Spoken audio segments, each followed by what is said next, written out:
So what's your beef, Boyle? What's your beef? I haven't got beef. You got beef? I haven't got any beef at all. You got beef? You got beef, Boyle. I can see it. We're just different personalities. Some of us like to rap. Some of us like to sit back and let you sound like idiots. Some of us have personalities. Kels, high five. Okay, you can call it personality. Hey, do you want to sing, Kath? The words are really simple. I've put a song in for you that you can It's called sing with It's us. Friday, It's Friday, It's Friday, It's Friday, It's Friday, It's Friday, It's Friday, It's Friday, It's Friday. Break it down. Friday, here we come. Friday time now. We're going to have some fun on a Friday time. Everybody, it's a Friday. It's not a Thursday. It's not a Saturday. It's a Friday. Take it back. It's Friday. It's Friday. It's Friday. It's Friday. It's Friday. It's Friday. Kath? Come on, man. Stop crying. Why are you ruining our vibe? You're totally killing my vibe. My buzz has been Your killed. vibe sounds like it's pretty vital. My buzz has been killed by you, Boyle. Boyle killed my buzz. Boyle the buzz killer.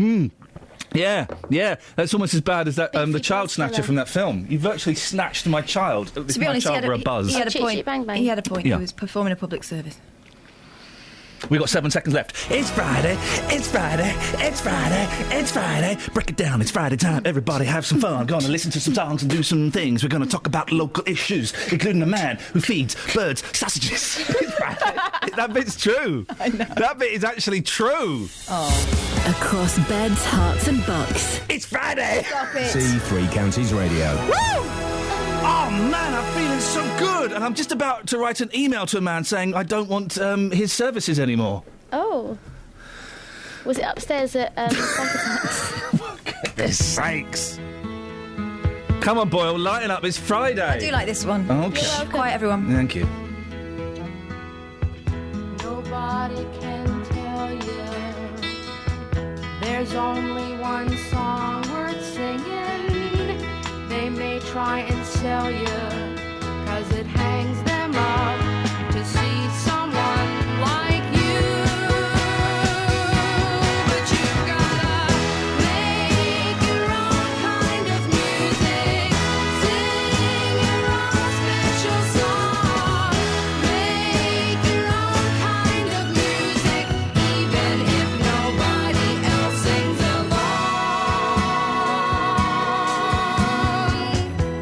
You're gonna be nowhere, the loneliest kind of lonely.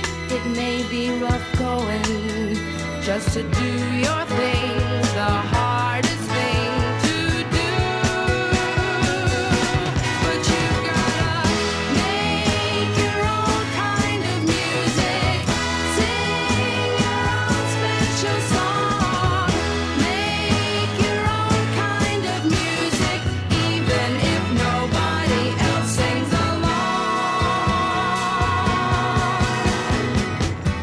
So if you cannot take my hand,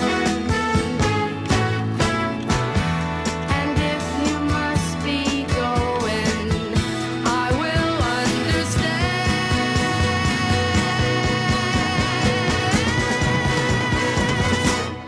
You gotta make your own kind of music, sing your own special song, make your own kind of music, even if nobody else sings along. You gotta make your own kind of music, sing your own special song. Morning, this is Iain Lee, BBC Three Counties Radio. I promised you the story of a gentleman who feeds sausages and pork pies to birds. Well, I wasn't lying. A Houghton Regis man has been banned from feeding birds and animals in his own garden? What is this? North Korea or something? But listen. Neighbours complained that Clifford John Coots was attracting pests and disease by leaving trays of food on his driveway. 3 years later, he's been issued with a court order and a visit from our reporter Matt Lockwood. Things got rather tense when Matt bumped into a neighbour who turned out to be Clifford's sister Carol. Your friend up there. Why don't you come over? Why don't you come over? What friend? Come over. What friend? I don't want to speak to her. No, of course you don't, because you know I'm telling the truth. You're not telling the truth. I am dim. I haven't spoken to her. Well, you don't have to speak to her. Speak to me. Speak to me. Her for years. Fine. Where she made a statement. Come a bit closer so I can hear you both. Spoken to you, Dimple. All I'm saying is, it's not about the birds, Dimple. I'm not against you. I feed the birds. You know Roy does. Well, you encourage them down here, don't you, No, then? I don't. I have little birds. Why do you have to come out the front and chuck bowlfuls of bread? I've had raw sausages, pork pie. Why have you got to throw that out the front? Why couldn't you have just had your little bird feeders out the back? Well, put it this way, as it's my property, I thought I could do what I like on my property. Yes, you can. Not having you dictate what I should do. No, I haven't dictated. You what are can do. dictating. I'm just asking you, please do not throw it out the front, so I've got all birds' mess up me windows, all over my car. Oh, don't exaggerate. It's not exaggerated. How is it I don't get it on mine? Shall I tell you why you don't get it on yours? Because they fly down and eat it, and when they fly off, that's when they drop their droppings. Yeah. I'm not against anybody feeding birds. I feed them myself, little birds. But it's what you... Feed them what? Little bit of seed. How do you feed them? Roy's got a little thing hanging down. Same as Sandra's got them. I bet if you all went down this street, everybody's got bird feeders. It's all about me at the moment. I had pork pies on here. I had a pork pie, raw sausage. Well, that's so what? If someone threw it on there, it'd be different. If someone comes down this road now, I've got a lifetime ban, be through you, Carruthers. You're talking for the rest of the street. No, I'm not really. I'm just saying, all I asked was that you didn't throw it to the front and make them bloody seagulls come down here swarming across the road. Have they gone to the seaside for their holidays? I don't know. No, they live here. They've gone to the seaside You to look nest. over that way at night and that... There is some still here, I've seen them. Dozens of them. But when you put that food out and it gets a bit colder, they'll be swarming down this street. Don't You ain't talk seen them? stupid. Well, they've got pictures of them, so they know they do. What? The council have had pictures of them seagulls swarming down the street. Well, I haven't got it. Well, you might not have, but I know they took them. Well, I think you're making some of this up as you go along, No, aren't I'm you? not making nothing up, Dimple. You are? I'm not. I'm not making Oh, nothing up. well, you are. You definitely are. I'm not you making speak. anything up, am I? You speak as if you're talking for the whole street. Well... So... Yeah, get Ron down. No, I don't want to... No, you don't want him down here, do you? What? Because you know he's going to say exactly the same as I've said. Well, I, for one, want to know what Ron was planning on saying, and we will find out exactly what Ron said in an hour's time. This is BBC Three Counties Radio. Just to remind you, it's coming up to 6:15. Our lead story is a gentleman called Dimple who feeds birds sausages. It's the biggest story in Beds, Hearts and Bucks this morning. Let's get the travel. Travel news for beds, cards and bugs. BBC Three Counties Radio. The M1 heading southbound, there's been an accident between junction 14 for Milton Keynes and junction 13 for Bedford. It's now on the hard shoulder but causing some delays on camera. Taking a look in Milton Keynes, roadworks continue on Standing Way at Newport Road, so do expect delays there.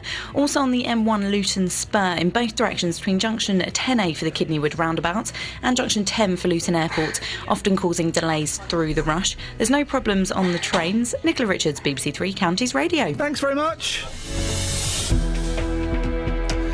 Right, it's 6:15. It's Friday, the 11th of July. I'm Iain Lee. These are your headlines on BBC Three Counties Three Counties Radio. Breaking news: a man from Houghton Regis has been banned from feeding birds and animals in his garden after his neighbours secured a court order. We'll find out what one of the neighbours, Ron, had to say a little bit later on in the show. A Milton Keynes pensioner who strangled her terminally ill husband has lost an appeal against the length of her jail term. And Luton South MP Gavin Shuker is taking up the case of a mother in town who is concerned about the planned closure of her disabled son's care home. Just to remind you, the story we're leading with is a man from Houghton Regis has been banned from feeding birds and animals in his garden. BBC Three Counties Radio.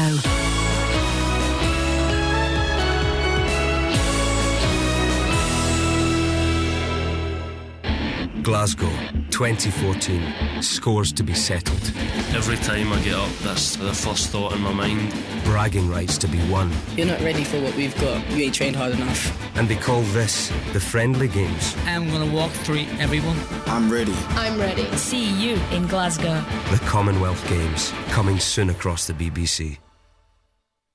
Now, usually I don't do this, but go ahead on, break them off with a little previews of the remix. Now, I'm not trying to be rude, but hey, pretty girl, I'm feeling you. The way you do the things you do reminds me of my Lexus cool. That's why I'm all up in your grill, trying to get you to a hotel. You must be a football coach, the way you got me playing the field. So baby, give me that, and let me get that. Running her hands through my fro, bouncing on 24s. Why they saying I'm ready? It's the remix to Ignition, hot and fresh out the kitchen. Mama rolling that body, got every man in here wishing. Sipping on coke and rum, I'm like, so what, I'm drunk. It's the freaking weekend, baby, I'm about to have me some fun. Bounce, bounce, bounce, bounce, bounce, bounce, bounce, bounce, bounce, bounce. Come on. Now it's like murder, she rolled. Once I get you out them clothes, privacy's on the door, but still they can hear you screaming more. Girl, I'm feeling what you're feeling. No more hoping and wishing. I'm about to take my key and stick it in the ignition. So give me that, let me get that. Running her hands through my fro, bouncing on 24s. Why they saying I'm ready? It's the remix to Ignition, hot and fresh out the kitchen. Mama rolling that body, got every man in here wishing. Sipping on coke and rum, I'm like, so what, I'm drunk. It's the freaking weekend, baby, I'm about to have me some fun. Crystal popping in the Stretch Navigator. We got food everywhere, as if the party was catered. We got fellas to my left, honey's on my right. We bring them both together, we got juking all night. Then after the show, it's the after party. Yeah, and after the party, it's the hotel lobby. Yeah, around about 4, you gotta clear the lobby. Then take it to your room and somebody. Can I get a can I get a running her hands through my fro, bouncing on 24. Come on, why they saying I'm ready? It's the remix to Ignition, hot and fresh out the kitchen. Mama rolling that body, got every man in here wishing. Sipping on coke and rum, I'm like, so what, I'm drunk. It's the freaking weekend, baby, I'm about to have me some fun. It's the remix to Ignition, hot and fresh out the kitchen. Mama rolling that body, got every man in here wishing. Sipping on coke and rum, I'm like, so what, I'm drunk. It's the freaking weekend, baby, I'm about to have me some fun. Come on, girl, we off in this Jeep, fogging windows up, blasting the radio in the back of my truck, bouncing up and down, stroke it round and round to the remix. We just thugging it out.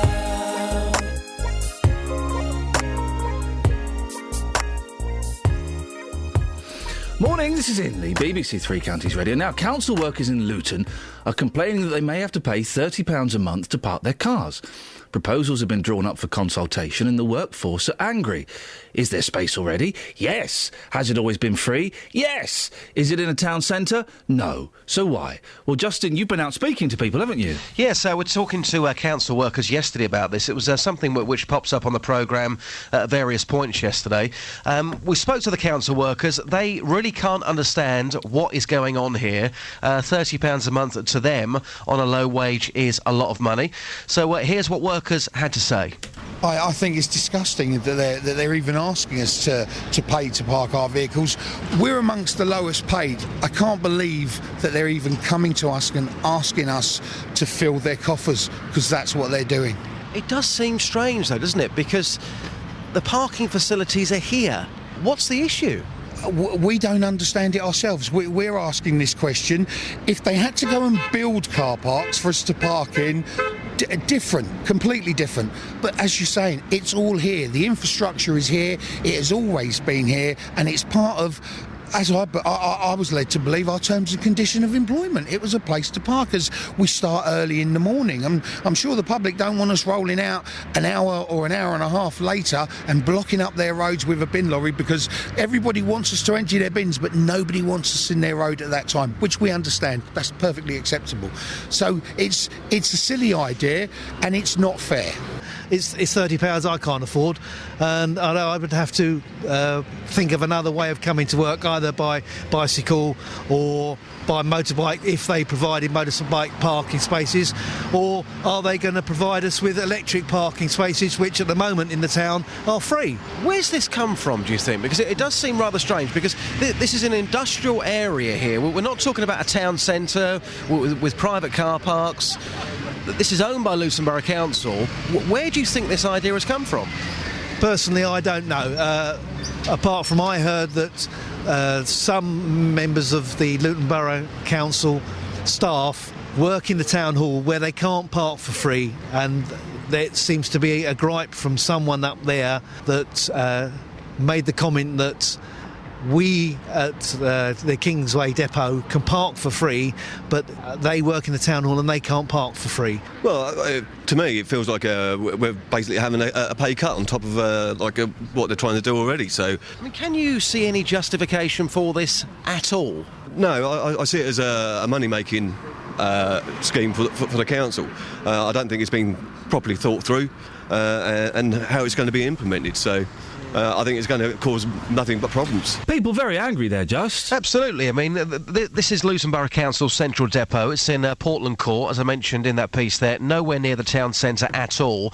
And you could say, well, you know, a lot of people have to pay to park anyway, but as those people explained, they're not moving, they're not having new car parks built. They just feel that the council are trying to get as much money from their staff as possible. And we're going to be moving next year. We're going to be moving from Luton to Dunstable, and we will probably have to pay for our car parking space. That's because parking is at a premium, but nothing really here, according to those workers, has changed. £30 is a lot of money to them, and hopefully, Iain, later on, Luton Borough Council will be coming onto your programme to explain their reasons why. OK.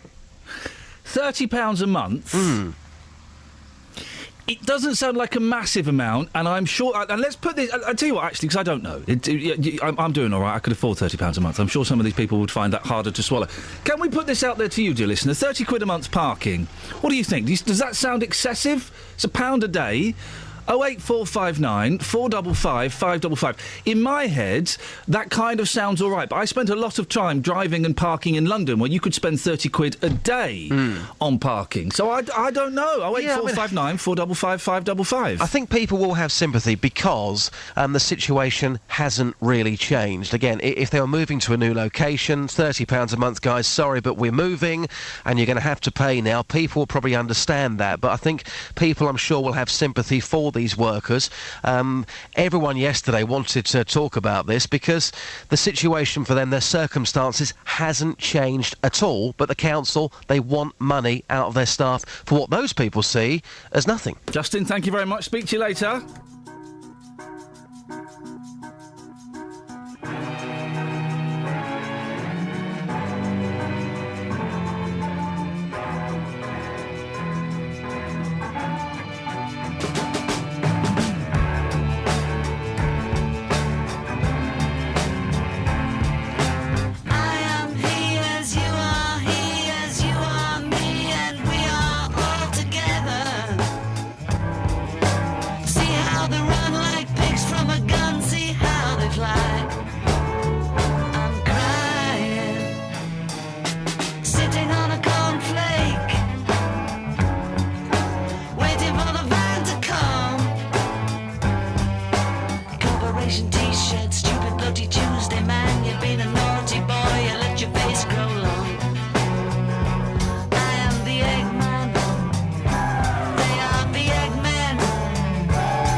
Sky, see how they run.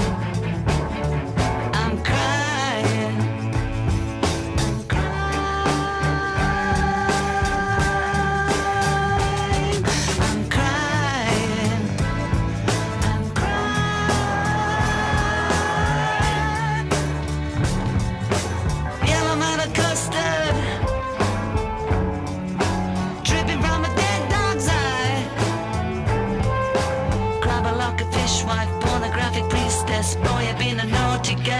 your knickers down. I am the Eggman. They are the Eggmen. I am the walrus.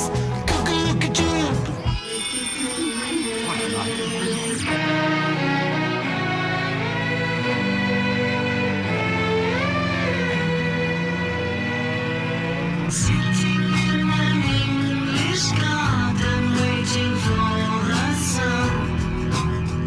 If the sun don't come, get the jam from standing in the English rain. I am the Eggman. They are the Eggmen. I am the walrus. Expert, choking smokers. Don't you think the Joker laughs at you? See how they smile like pigs in a sky. See how they snide. I'm crying. Semolina Pilcher. Climbing up the Eiffel Tower. Don't let your penguin singing Hare Krishna. You should have seen the kid get around the cover. I am the Eggman. They are the Eggmen. I am the walrus.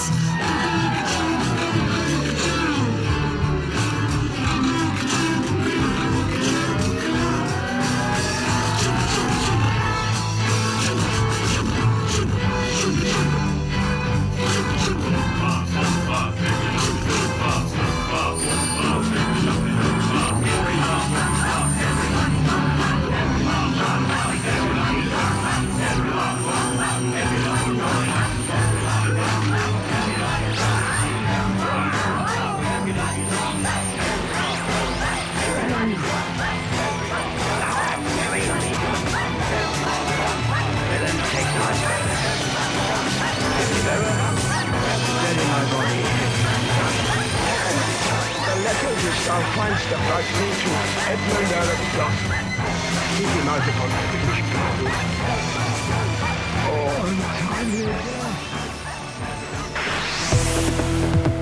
I'm Travel news for beds, cards and bugs. BBC Three Counties Radio. On the M1 heading southbound, there's been an accident between junction 14 for Milton Keynes and junction 13 for Bedford. We're getting information in that one lane's going to be closed from around 7 o'clock to allow for some recovery work to take place. I do expect delays. Those major roadworks continue on the Great North Road approaching the Black Cat roundabout, so building up in patches at the moment. Rather heavy moving on the North Orbital Road just off the M25. And so far, taking a look at the trains, everything's running well. There's no reported problems or delays.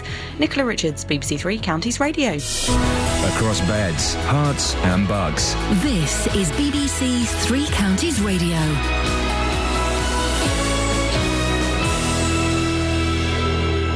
It's 6:30. I'm Simon Oxley. Luton South MP Gavin Shuker is taking up the case of a mother in the town who's concerned about the planned closure of her disabled son's care home. Mr Shuker told the Commons that families would be profoundly affected by the charity Scope's proposal to close 8 care homes around the country. A Milton Keynes pensioner who strangled her terminally ill husband has lost an appeal against the length of her jail term, and a man from Houghton Regis has been banned from feeding birds and animals in his garden after his neighbours secured a court order. Three Counties Sports. BBC Three Counties Radio.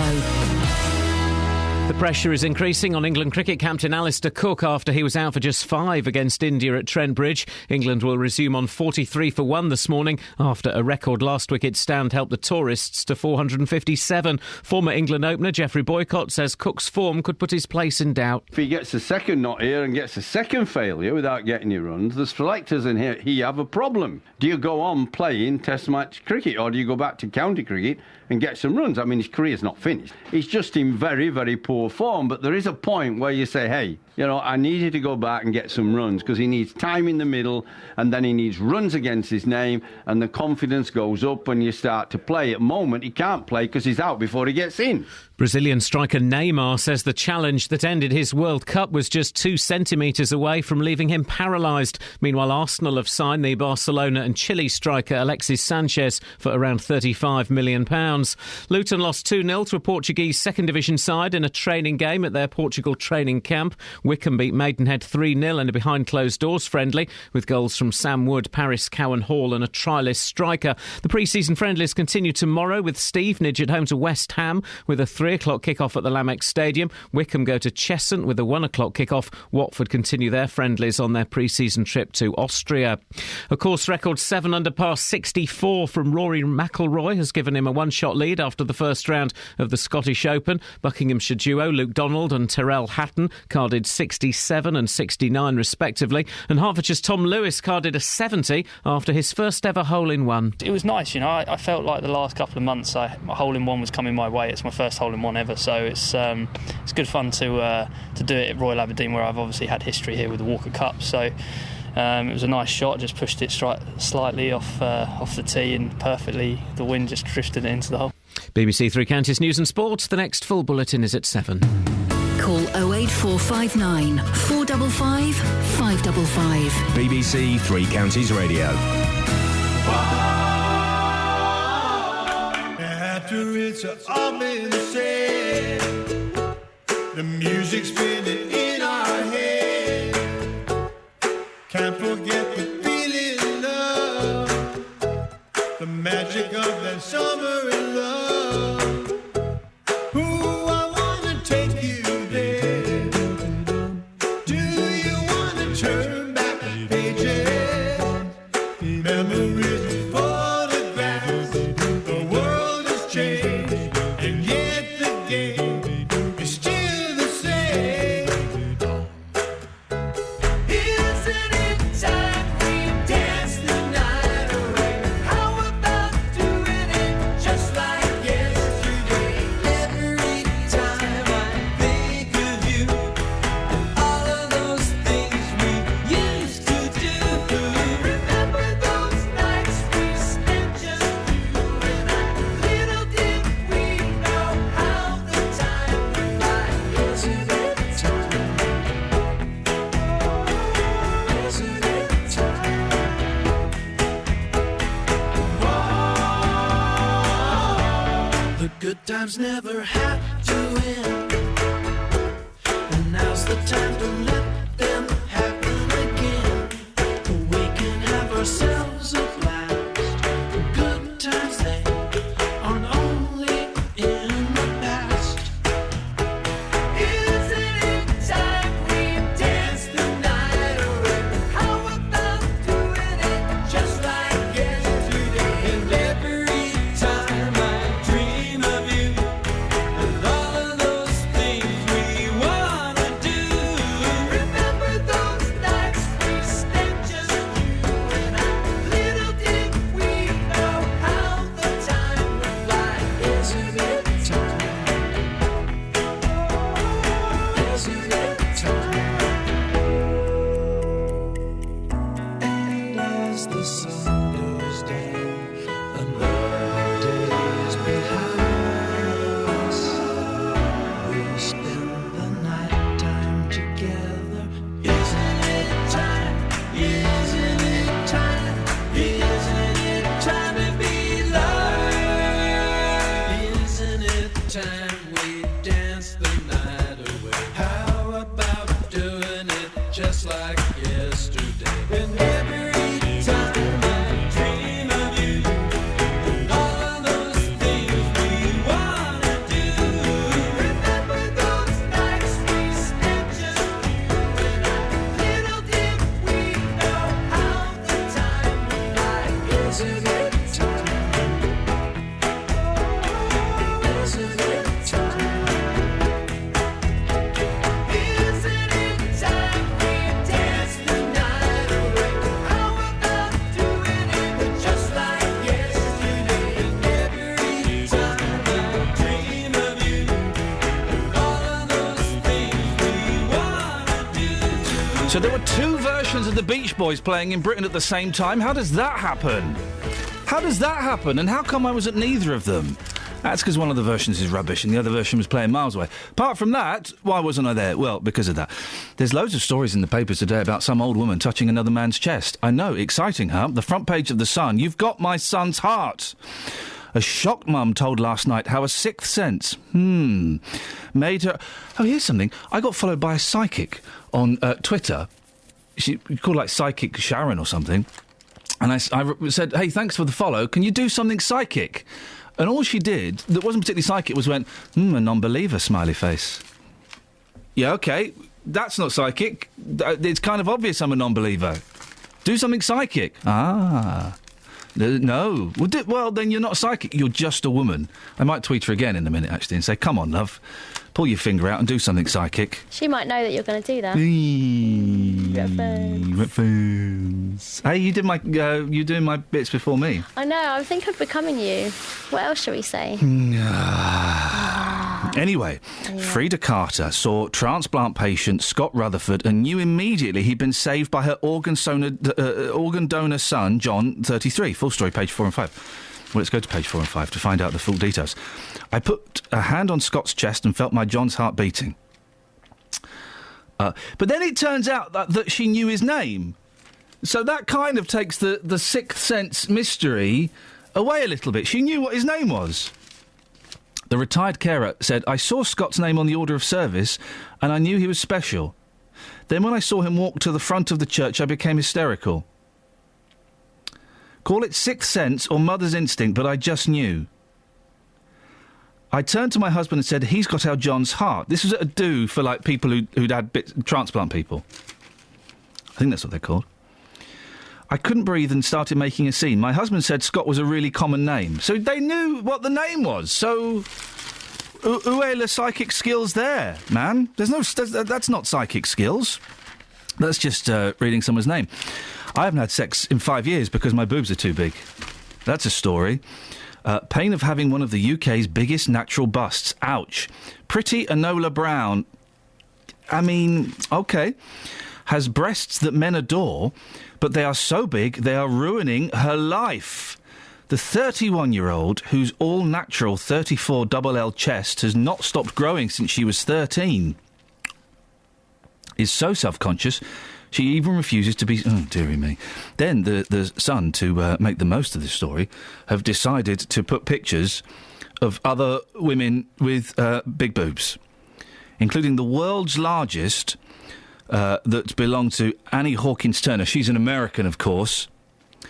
102 triple Z, or as they say over there, 102 triple Z, which I think is also a radio station.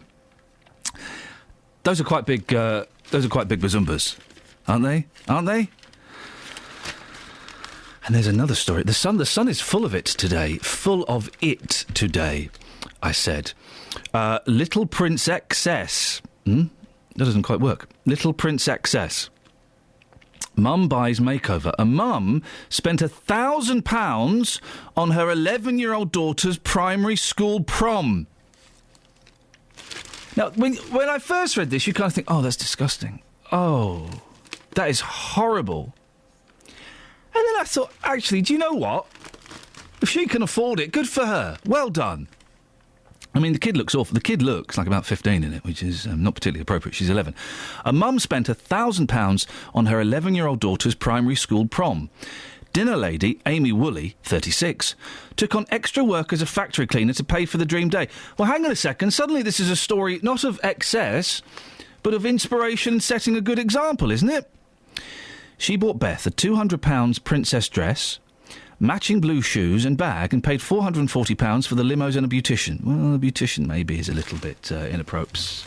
Isn't this a bit sad that this woman's felt such pressure to do that she's taken up an extra job? How do we know she felt pressure? Well, why would you do otherwise? Because you want your kid to have a special day. Now, obviously, she didn't need to do all that to make the kid have a special day. Somewhere her wires have got maybe slightly skewed. I think it's quite an inspirational... I mean, the kid looks ridiculous. She's 11, she looks about 15, and she's got way too much makeup on, and she's kind of gone from being a pale, white, beautiful little girl to almost Indian levels of tannage there. But I think that's quite a good thing. She didn't put it on credit cards.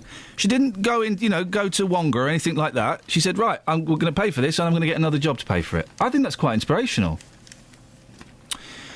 Beth and 18 classmates drank fizzy pop from champagne flutes on a red carpet and were snapped by a top photographer. Not just any photographer, a top photographer. They then took limos in white, pink... I can't go in a limo, it makes me feel sick, because you're sitting sideways. I once had a row with... You don't have to sit sideways. Yeah, you do if the Posh Spice lookalike gets in there first, as she did. I had a row with her, she was doing my nutting. Anyway. What a life you've led. This was in Los... OK, imagine the scene. You're in the back of a limo with a Posh Spice lookalike and a David Beckham lookalike. You're about to try and blag your way into a club in Los Angeles, and the Posh Spice lookalike is drunk off her nut and being a pain in the backside. Fun times. And it's really late at night and you want to go home to bed. I always feel I can relate to your stories. Have you seen the picture of me with the Posh Spice and the David Beckham lookalikes? No, but I'd love to. They look quite good. He was quite good. Who were you looking like? I was their manager. We went into... we got stopped by the paparazzi and stuff in LA. We were walking down LA and just loads of paparazzi pounced on us. They thought it was the real one. We went into a car showroom and we nearly got to test drive a $200,000 car until the David Beckham lookalike couldn't start it. And then he went, "You're not really David Beckham, are you?" And he went, "No." They then took limos in white, pink and silver to the party organised by parents. Blah, blah, blah. Amy, who spent 3 months getting up at 6 a.m. for her second job, said, "I've got boys 16 and 15, so when I had a girl, I knew she'd be pampered." Here we go. Dad David, 38, a machine operator, was against the idea until he saw her dressed up. I think that's an inspirational story of hope, and you can get what you want if you work for it, and you don't need to stretch yourself beyond your means. You see it differently. I don't know, I just think... it's her primary school prom. What are they going to do when she actually graduates? She's going to sell a kidney. She's going to sell a kidney and possibly half a lung to pay for well, as it. long as she's made plans. She's definitely made plans.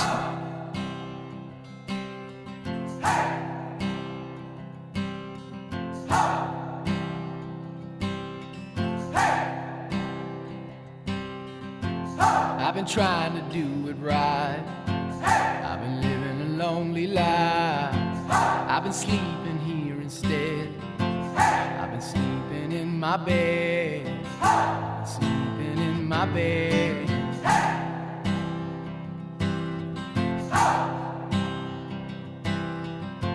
So show me family, all the blood that I will bleed. I don't know where I belong. I don't know where I went wrong. But I can write a song. I belong with you, you belong with me, my sweetheart. I belong with you, you belong with me, my sweetheart.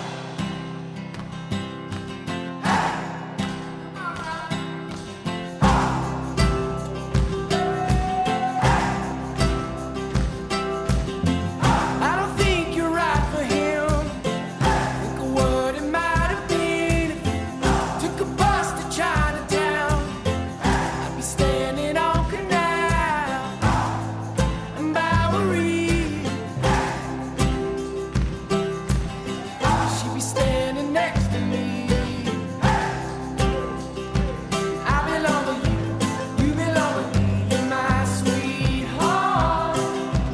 I belong with you, you belong with me, you're my sweetheart. Love, we need it now. Let's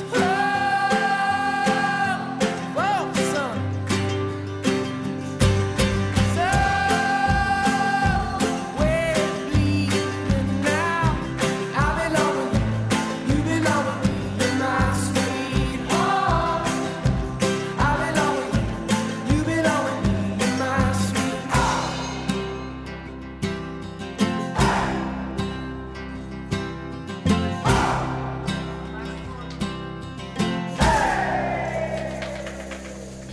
I thought that was the BBC introducing track, but no, it's actually a real record. Wow. Travel news for beds, cards and bucks. BBC Three Counties Radio.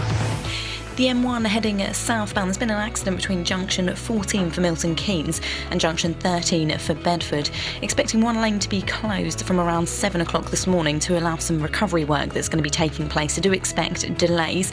In Milton Keynes, roadworks continue on Standing Way at the Kingston roundabout, so expect delays there as those continue. And on the M25, those major roadworks continue between junction 25 for Enfield and junction 27, the M11, so do expect delays there. No reported problems on the trains. Nicola Richards, BBC Three Counties Radio. Thank you very much. 6:46, it's Friday the 11th of July. I'm Iain Lee.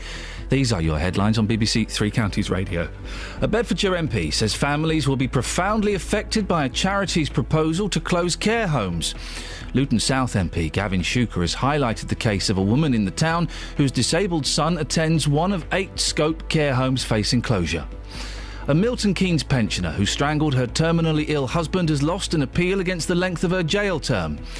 And a man from Houghton Regis has been banned from feeding birds and animals in his garden after his neighbours secured a court order. 08459 455 555. Let's get the weather. Here's Sarah. Beds, Hearts and Bucks weather. BBC Three Counties Radio. Well, no one-size forecast for the 3 counties today. It's a very different sort of day, or certainly a very different sort of start, depending on where you are. In Buckinghamshire, it's dry with some good smells of sunshine. In Beds and Hearts, not so much. We've got this weather front that we had on and off through the day yesterday. Still with us. It's tracking westwards and it's dying away all the time as it does so. So if you're in Luton at the moment, you're seeing some rain. Stevenage have got some heavy bursts at the moment too. Up towards Bedford, very heavy at the moment there. And there's still a Met Office weather warning in force until 9 o'clock this morning because of the strength of that rain. But it is tracking westwards and it's dying away all the time. So yes, it looks like clouds certainly increasing across parts of Buckinghamshire and the risk of some rain through the morning here, whereas things are starting to clear up actually towards the other 2 counties. And eventually for all of us will dry out. There'll still be quite a bit of cloud around, but in the best of any late brightness, top temperature of 21 Celsius. A muggy humid night to come with lows of just 14 or 15 degrees. And then tomorrow, some cloud around, bit of brightness coming through at times and warmer and quite humid too, with a high of 24 Celsius, 75 in Fahrenheit. And then some sharp showers potentially around tomorrow evening, and we'll keep those overnight into the start of things on Sunday. Every weekday from 3. Spend your afternoons talking about beds, hearts and bucks. It's an amazing venue. If you haven't been to Amstel Park, get along. It's absolutely beautiful. Discussing the biggest stories In terms of our people, we've invested £5 million to recruit new nurses. in the company of friends. Howard Berry, Ian Brown, Amanda Devlin. Amanda, what have you been watching this week? I went to the Happy Days. And debating the week's hottest topics. The biggest problem is actually lack of money, lack of opportunities, poor availability of training. The use of CCTV spy cars to catch people who park illegally is to be banned. Roberto Perroni, weekdays from 3. BBC Three Counties Radio. Steve's in Hitchin. Good morning, Steve. Good morning, Ian. What have you got for us? You were talking about the feeding the birds in your back garden. Yes. Well, I live in Hitchin, and I feed more than that. I feed the squirrels, but I make them work for their breakfast. What do you get the squirrels to do? What do they have to do to get your nuts? They have to go along an assault course made out of bric-a-brac, which is like things like plungers, old wellies, fish tank lids, all sorts of things. Why would you do something like that? Good question. I have no idea why. Now Kelly tells me you put these on YouTube, have you? I have, yeah. I've had a few hits this week, actually, on some of them. The double squirrel assault course has had about nearly 500,000 or so in the last week or so. Wow, you've gone viral. What do I have to type in to find your squirrels? If you type in double squirrel assault course, there's a longer one, or a black squirrel assault course, because we have black squirrels too. Let's go to double. We cater for all colours of squirrels here. Well done. I'm glad you're not racially prejudiced against the squirrels. Double squirrel assault course. Oh, it comes up automatically. Hang on. Double squirrel assault course. Let's have a little look here. You've had 500,000 hits. Yeah, that's just one of them, yeah. I've had 500,000 on another as well. Do you get a few quid for that? You get a few £100 for that. Really? Hey, that's not bad, is it? It's all right. It pays for the camera. How could we beat the success of our Black Squirrel assault course, says Steve? By building an even bigger assault course out of an old ironing board, sink plunger and bits of wood. Oh, you've done titles and everything. This time we've gone for the double. Bring on those cheeky squirrels. You can play this at home, kids. Double squirrel assault course. Well, the course is actually a triple one, but we only managed to get 2 on there because I made 3. They hang off clotheslines, so they're all sort of angled together like a triangle. Hey, I like your garden. It's very nice, isn't it? Does the trampoline move out from there, or do you keep it there? The trampoline's there. Well, it was for the kids, but they're getting a bit old for it now. Okay, because that's right underneath a tree. They're going to bash their heads. No, they don't. There's only tiny little branches over the top. So. Okay, I like your shed. Okay. Does that say what I think it says? Oh, Tom, Dick and Harry. Okay, Tom, Dick and Harry. No, it's the triple one. I named them. I thought you were being rude. I thought when it's Tom, Dick and Harriet. Yeah, I thought when I saw Dick, I thought, oh dear, he's going to be naughty. Okay. There were 1 or 2 comments on YouTube on that one. Here we go. Here comes a squirrel. Good camera work there, Steve. So do you just spend your day in the spare bedroom with a video camera? Because that's a bit weird. In the holidays, I've done that, but yeah, I do sort of film it. It's really hit and miss. It can take weeks for them to actually learn to use the assault course. So. And do they get it straight away, or do they have to kind of go along and work it out? No, originally we put my son and I did it, we put like a bit of trellis up and you put it's a bird feeder at the end and they hang off the bird feeder. Surprisingly, it's a squirrel-proof bird feeder, but they don't seem to ignore that. Oh, the squirrel-proof bird feeders don't work. That's complete nonsense. They can get their heads around that. I can agree with you on that one. So we put one section at a time and then move the bird feeder along, then eventually you end up with a whole course. Hey, I like that. There's the plunger.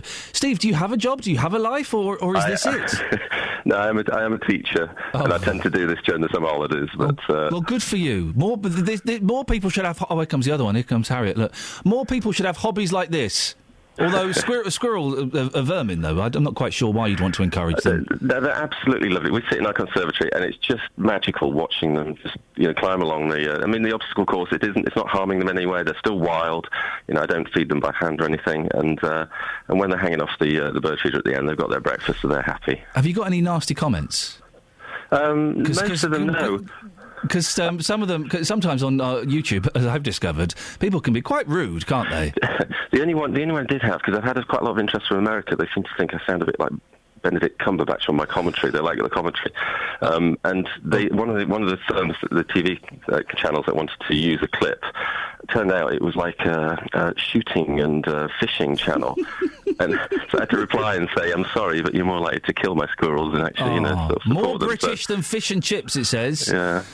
Steve, listen, thank you for sharing that. If you want to have a look, Double Squirrel Assault, 500,000 hits. Blimey, Kells. Yes. Kells bells. Yes, Princess. It's what? Hello. It's BBC Introducing time. Yes. Guys. You started over that. A bit. Yeah, a little bit. I've a little bit of brain freeze, and not in the ice cream sense, in the literal sense of a brain winding down as it reaches its conclusion. I think I've had all the thoughts I ever need to have, and that's it. It's going. We're done now. This is the worst introduction to an introducing track I've ever heard. Okay, but you can bring it back. I can bring it back. Go on then. BBC Introducing, my favourite part of the week. And I love all the songs. I thought that last song we played was a BBC Introducing track because it sounded a little bit homemade. But you corrected me off air that no, the BBC Introducing tracks are not homemade sometimes. It's getting worse, isn't it? You steam in and save it. BBC Introducing is a show Saturday nights from 8 o'clock, and it's dedicated to the unsigned music of the 3 counties. And there's a lot of it. It's a very talented bunch of counties. And this week I've picked Alex Bay, and I've added him to the playlist. He's from Hitchin, and this is his track. And you said that this is one of your favourites as well. Yep. Well, and what's the track called? Go with it. So in that case, I certainly am going to go with it right now. I'm going to sit in the dock of the Alex Bay as I go with it.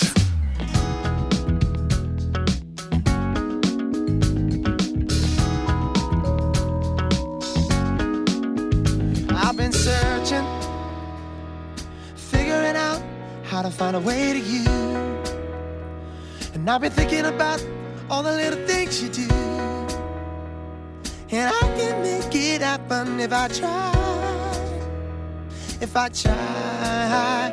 But you've been hiding, holding back, stepping so carefully. And your heart don't lie, listen to the way it beats. We can make some magic, you and I, if we try. So we better go with it, go with it. We can make it happen. If we go with it, go with it. Anything can happen if we go with it, go with it. We can make it happen if we go with it. I've been certain, so certain, never a doubt about the way I feel for you. And all that gray in the sky is turning back to blue. Oh, and I just want to show you all my heart. I want to show you all my heart. Let it go with it, go with it. We can make it happen. If we go with it, go with it. Anything can happen if we go with it, go with it. We can make it happen if we go with it. We go with it. How long will I be waiting? Oh, waiting on your song to rise. We're gonna make it. We gotta try. So come on, come on, come on, come on. Go with it, anything can happen if we go with it, go with it. Let me be the one to hold you, baby. Go with it, go with it. Feels so right to go with it. We can do it, we can do it. Oh, yeah. Oh, yeah. Anything that you wanna do, you can take a chance. We can do anything that you wanna do. I can do all things that you want me to. Go with it. We can make it happen if we go with it. Anything can happen if we go with it. Baby, now we can make it happen. Gotta go, gotta go.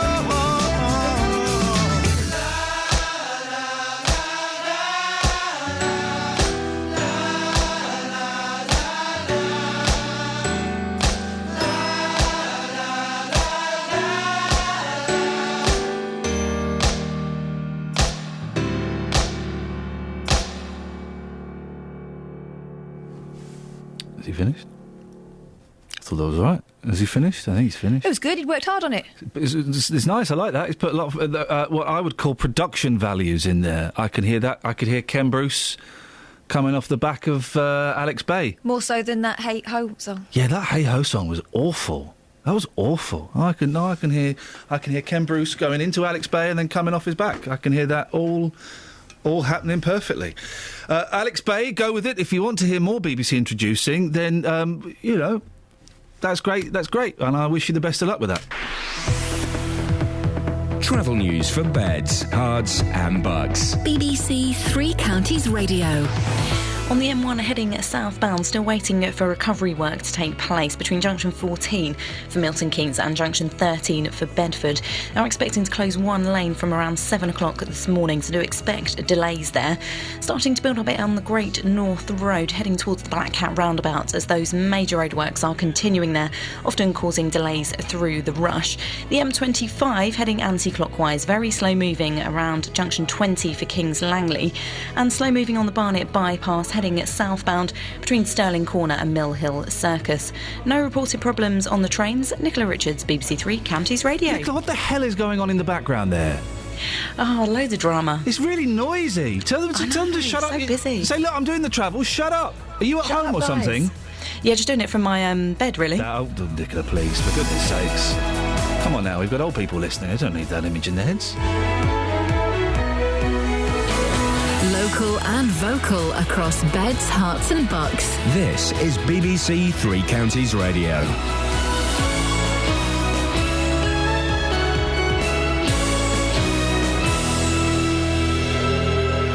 It's 7 o'clock. I'm Simon Oxley. The headlines: Luton MP highlights care home closures, Milton Keynes pensioner loses appeal after killing terminally ill husband, and Bedfordshire man banned from feeding the birds. BBC Three Counties Radio. A Bedfordshire MP says families will be profoundly affected by a charity's proposal to close care homes. Luton South MP Gavin Shuker has highlighted the case of a woman in the town whose disabled son attends one of 8 scope care homes facing closure. The Care Minister Norman Lamb says care home closures can't be avoided, but the needs of residents must be considered. There will be situations where homes do have to close, or where the proprietors choose to close those homes. We have to face this. What is most important is that any decision to close a home should be handled sensitively and appropriately. It's essential that person-centred care planning identifies the best alternative for each individual.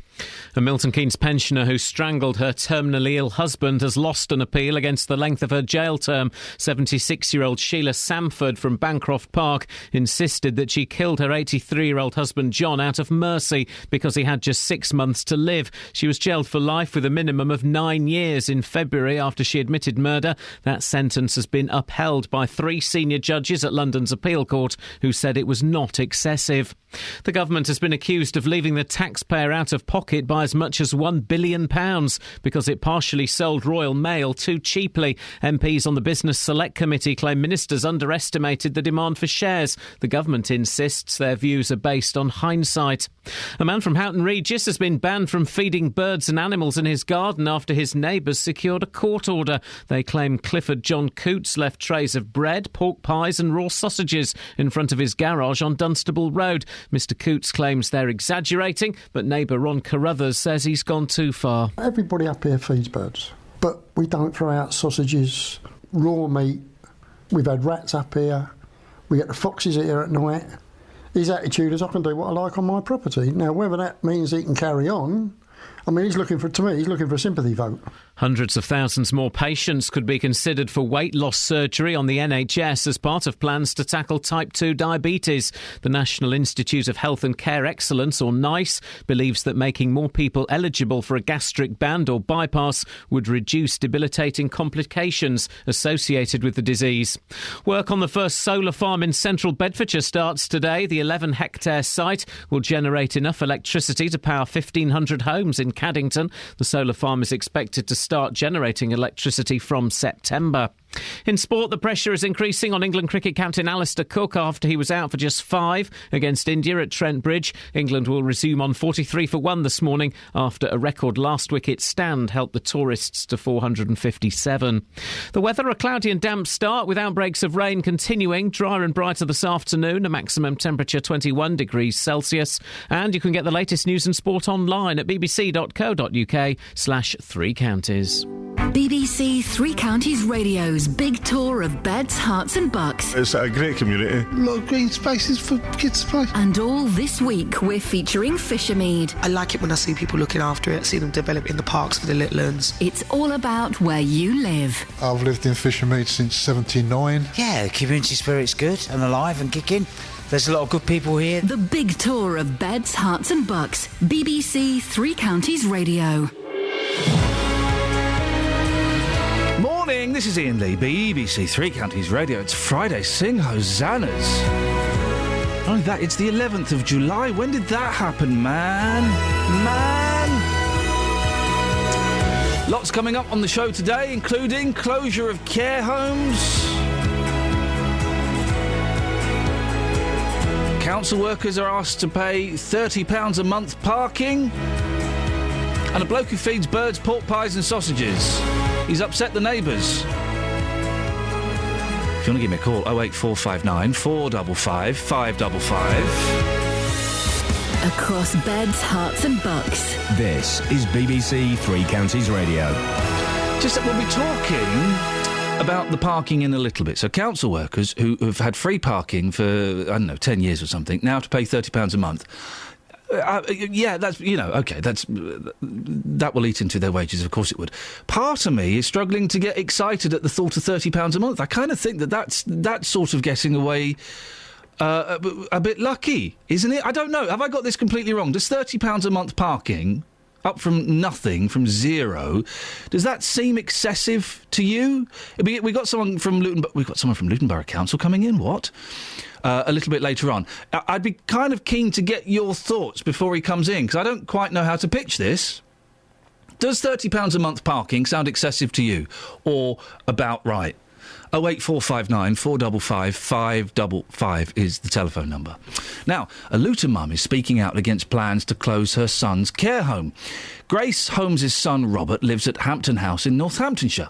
It's run by the disability charity Scope, which has just announced it will be closing the facility next year, along with 8 others across the country.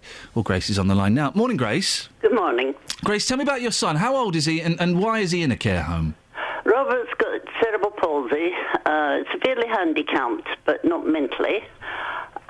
He's been there for coming up for 18 years. He's 39 years of age this year. I'm very, very happy. In fact, all the residents at Hampton House, none of them want to move. It's like a home. They're like brothers and sisters to each other, and it's affecting them, plus as parents, something chronic. How does the cerebral palsy affect him, and what help does he get at the home? Robert gets lots of help. They're wonderful staff. He's severely physically handicapped. He has to be fed and all his personal needs seen to. And as I say, the staff there are just absolutely wonderful, caring staff. Scope is saying going to close it. It's affecting all the residents. In fact, my son's been in hospital 3 times since he's been told, which, other than his spine operations, that's the only time he's been in hospital. So when did you find out, Grace, that they were going to close this place?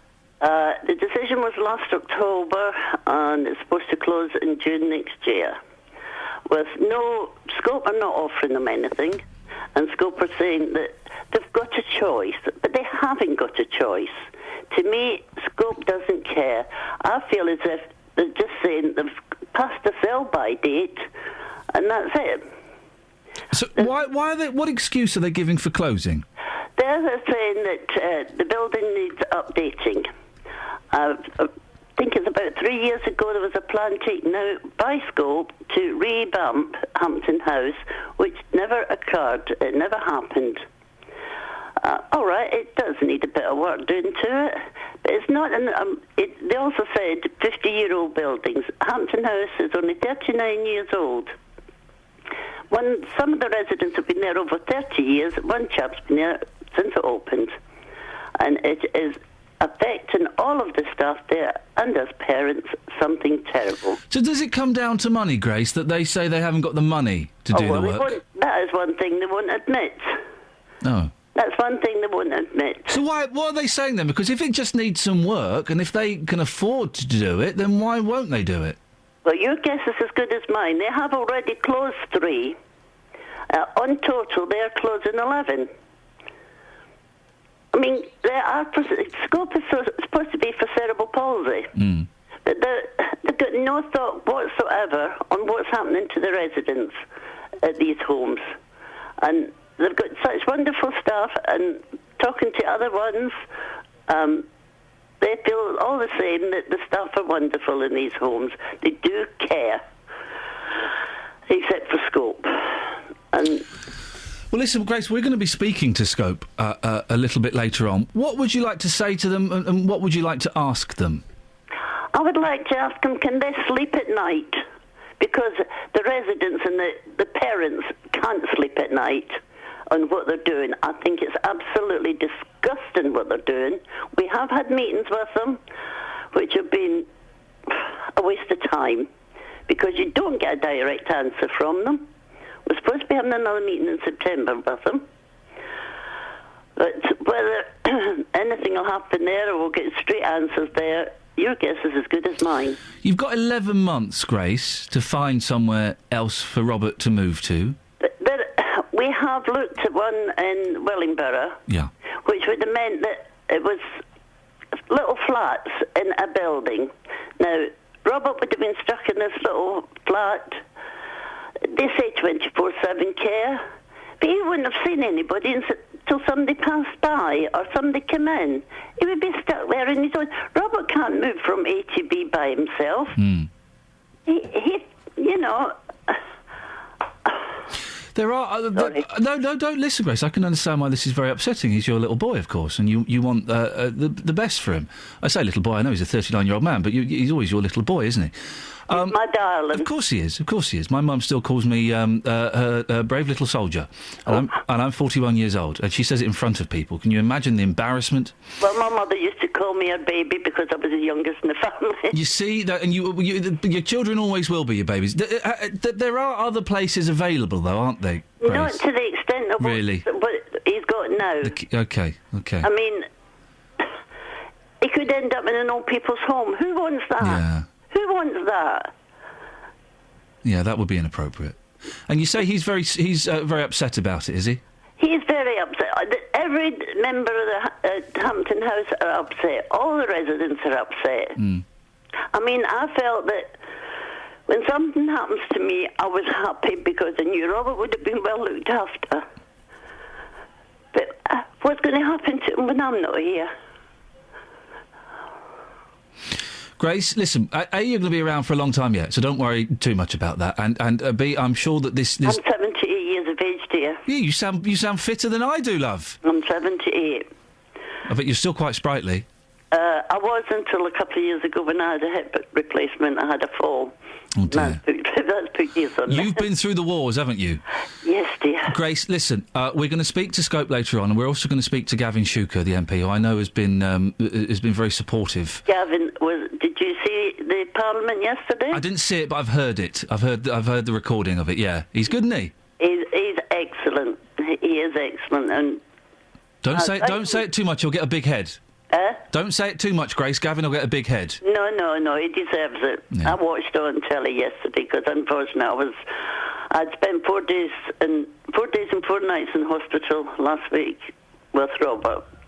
And I was just shattered. Well, listen, for those who may have missed it on the telly, we'll play a clip of Gavin giving what for a little bit later on, and he's going to come in the studio as well, so we can find out exactly what's going on. Grace, listen, I wish you the very best of luck. Thank you very much. This too shall pass, and this will get sorted on some level. May not be the solution you want, but I'm sure Robert will find somewhere safe and caring for him. Oh, if only. Grace, thanks very much for your time. Okay, then. Thank you very much. Take care. Bye-bye. There you go. Oh, dearie me, it's Grace Holmes talking about her son, Robert. We will be speaking to Scope a little bit later on to get their side of the story, and also Gavin Shuker. I hope he wasn't listening to that. He doesn't need that kind of smoke being blown around. We'll be coming in a little bit later on as well. 08459 455 555. To £30 a month to park your car. We'll be speaking to Luton Borough Council about that in a bit. Some council workers... Well, yesterday we were told £1,000, weren't we? Someone phoned in and said it cost £1,000. We were. Maybe we're missing something, or maybe it was passion. Passion. But it was second-hand news, wasn't it, when we got it? But then I had a tweet from someone who said that she had to pay £1,000. OK, so a couple of things. If you work for Luton Borough Council, have you had to pay £1,000 a year to park, or is that the spurious made-up figure designed to grab headlines? And even if you don't work for them, £30 a month... It kind of... I don't want to sound cold and harsh here. Listen, I worked in London for a long time, and I would drive in London, and you could pay £30 a day to park. So I don't know. My first job, I was on £11,000 a year, and I had to pay to park in my works car park. It was just standard. They took it out of my wages. I think... I've not had a proper job for years. I would imagine that in most places it is standard. I don't know. OK, simple question. Do you have to pay to park where you work? 08459 455 555 is the telephone number. We don't hear. We will in the new place. The new place? Oh, yeah, we're moving to Dunstable. Dunstable? Yeah, in February. Didn't you know? No? Gosh, well, that's exciting news. So, yeah, £30 a month. Is that excessive? Is that about right? Do you think they're getting a bargain? And do you have to pay to park where you work? 08459 455 555 BBC Three Counties Radio. Let's get the travel. Travel news for beds, cards and bugs. BBC Three Counties Radio. Still expecting recovery work on the M1 heading southbound between junction 14 for Milton Keynes and junction 13 for Bedford. There was an accident earlier on, so do expect delays there. Heading towards the Black Cat roundabout and the Great North Road, starting to build up in patches approaching those major roadworks. The M25 heading anti-clockwise, looking very slow on the speed sensors between junction 21 the M1 and junction 20 for Kings Langley. Also very slow moving in Bricket Wood on the North Orbital Road just off the M25, and the Barnet Bypass looking slow on camera between Stirling Corner and Mill Hill Circus. There's no reported problems or delays to the trains. Nicola Richards, BBC Three Counties Radio. Thank you very much. 7:15. It's Friday the 11th of July. I'm Iain Lee. These are your headlines on BBC Three Counties Radio. A Bedfordshire MP says families will be profoundly affected by a charity's proposal to close care homes.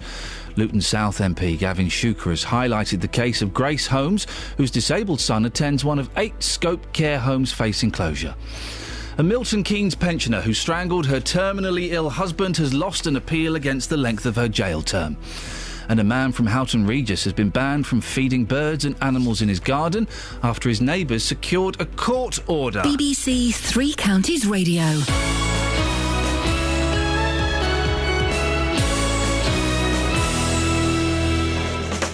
If you love music, you'll love weekends here on BBC Three Counties Radio. Every Saturday, Justin Dealey plays the forgotten tracks and your musical memories. There's 2 hours of rock and roll heaven with Bernie Keith. She's your fine looking, man. She's something else.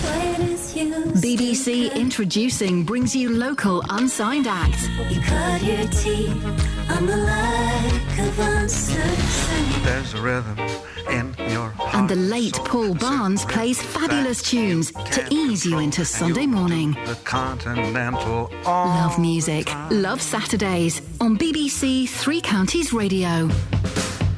Across beds, hearts and bucks. This is Iain Lee. BBC Three Counties Radio. So do you have to pay to park? Is that the right way around? Yes. Do you have to pay to park where you work? I would imagine... Normally I come down on the side of the workers' comrade. I would imagine that's kind of standard practice. We're spoilt here, and there was a lot of hoo-haring when we were told we were moving and we'd have to pay. Lots of hoo-haring. Do you know what? I think that's the point, isn't it? That these people have been parking there, some of them for 12 years without having to pay, and they don't really see why they should have to do that now. Because it's not in the middle of a town centre, it's not a sought-after parking area. It just seems that they've been brought into line with the rest of the council staff. Anyway, ask this fella. He's coming in. Morning, Robin. You're right. Come and sit down. Settle yourself down. 08459 455 555 is the telephone number. This is, I kind of have an unusual job, an unusual position, so I don't know. I haven't had a real job for flipping ages. So I don't know. So give us a call. Let me know. If you pay to park where you are. Council workers, the reason we're talking about this, council workers in Luton are complaining they may have to pay £30 a month to park their cars. Proposals have been drawn up for consultation and the workforce are angry. Robin Porter joins me, Corporate Director for Commercial and Transformation Services at Luton Borough Council. Morning, Robin. Good morning, Iain. Come a little bit closer. Come closer. Don't be shy. Don't be shy. Why the charge? What's happening? Well, Iain, as we've discussed before, we've had to save over the last 4 years £72 million. Yep. That's a lot of money out of the council's budget. We've got £33 million to take out over the next 2 years. And we're now looking at lots and lots of different options to save that money. How much will this generate? This is going to generate about £190,000. Okay. So not masses compared to the amount of money you've got to save? Not masses, but as with every budget, every little helps. So it is purely a money-making scheme? It's not. There's 2 reasons for it. The money is one part. Yeah. The second part is that we don't have enough parking for all of our staff. Right. So we've currently got a situation where we've got operational inefficiency in the organisation. We get people who walk into the office and out to their cars because they're out visiting citizens, they're out doing jobs around the town, and that's not efficient. So what I'm trying to do... Why is that inefficient? I don't understand why that's inefficient. Because we're not giving them parking close to the town centre. They might have to walk for 20, 30 minutes. Right. So how is that going to change by charging them? Well, what we're looking to do is to restructure the way that we provide parking upon an operational need. So giving parking to those people that need to use their cars as part of their daily job. Right. Number one. And then number two is the bringing in the charge. So you're going to stop some people from parking there altogether? Yes. So where are they going to park? Well, what we've introduced is a range of green travel plans. So we're making it easier for people to come in via public transport, via other How are you means. making it easier? Well, one of your favourite pet hates, the Luton to Dunstable busway. It's not a pet hate. I don't know where you got that from. Oh, sir. Oh, apologies. I thought it was. Why would you think it was a pet hate? We're upset that we've been speaking to lots of people who are upset about the noise problems that haven't been resolved, but it's not a pet hate. Okay. Well, I apologise, then, Ian. Fine. Why is this a little bit weird? I feel you've come in with a slight attitude. I don't quite know why. No attitudes at all. No. I'm here to talk about talk about parking. We've got a budget. Okay, so how have you made it easier for people to come in and using green methods? Consultation open at the moment, so we're looking for Luton citizens to provide any ideas that they've got for ways that the council can save money. That consultation's open until Friday the 29th of August. And we're really looking for people to get involved. So you don't have any ideas? You're asking the public to come up with ideas? We have some ideas. We've got some draft proposals that members are considering for 15-16, but we need more proposals for 15-16, and we need a lot more proposals for 16-17. Can you understand why the council workers would be annoyed at suddenly being charged or being told they can't park? Absolutely, yeah. We've got a brilliant, really, really hard-working workforce. They've not had a pay rise for 3 years. On the table from the government today is a 1% rise. But on the flip side, we've worked really hard over the last 4 years to protect services to citizens, to protect jobs, and we're in the process of bringing in the living wage as well. So we are working really hard to protect those services to citizens in Luton that most need them, and to protect jobs. Is it fair that the workers are being punished because you need to save money? It's not about fairness for me, and it's about... so it's unfair? I wouldn't say it's about fairness. This is about the council looking at every possible angle. This is a consultation that's currently underway. Consultation on the parking with staff doesn't end until the 9th of September. Staff have already come forward with some really, really good ideas about how we could save money in different ways. And once we've finished that consultation, we'll then consider and then propose some recommendation to members. So, but it's not about fairness. So, are you accepting that it is unfair to punish the workers who are, some of them on a relatively low wage, to financially penalise them for just wanting to do their jobs and for you having to save money? We would not want to be doing this if we could avoid it. There has been no decision made as to whether this will be implemented. We're still going through that consultation. We're still at the end of that consultation need to put a set of recommendations down. Those recommendations will then go to members. I would say though, and as you said earlier this morning, parking is a very mixed picture. Some organisations provide it free. So Luton Dunstable Hospital, for example, Central Beds Council, for example. Other organisations don't. I was walking through Luton Town Centre last night and I talked to a young lady from Barclays. Barclays staff have to pay. If you work at the university, you have to pay. So parking is a mixed picture. So for me, it's not really a question of You say it's this is up for discussion. What would it take for you not to do this? What if everybody comes out, if all the workers come out and say this is a terrible idea? Why are you punishing us? We haven't done anything wrong. It's not our fault that there are cuts that are having to be made. Would that stop the plan? Well, that would certainly make it clear to members the views of staff. But we're talking about 1,000 staff of our 3,000 that are going to be affected by parking. So we've got 3,000 members of staff currently, and that's a lot less than we used to have 4 years ago. We were up around 3,870, which gives you a measure of how much harder our staff are working. I go back to the fact that they are a brilliant workforce, but we're talking about 1,000 of our 3,000 members of staff. Okay, have any of them said, Robin, this is a great idea. No, you should push this through. This is a cracking idea. We have got a good number of responses that are positive. What's the percentage to the changes? Well, obviously the consultation's still ongoing, so I can't give you a percentage today. If you invite me back in the middle of September, then I'll be able to do that. The invitation is open already. Wonderful.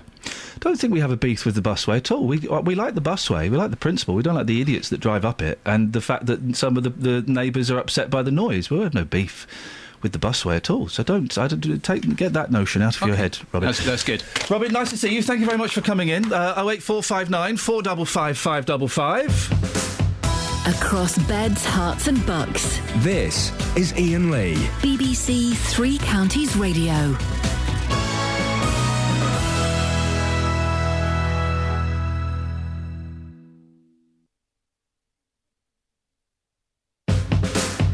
Across beds, hearts and bucks. This is Iain Lee. BBC Three Counties Radio.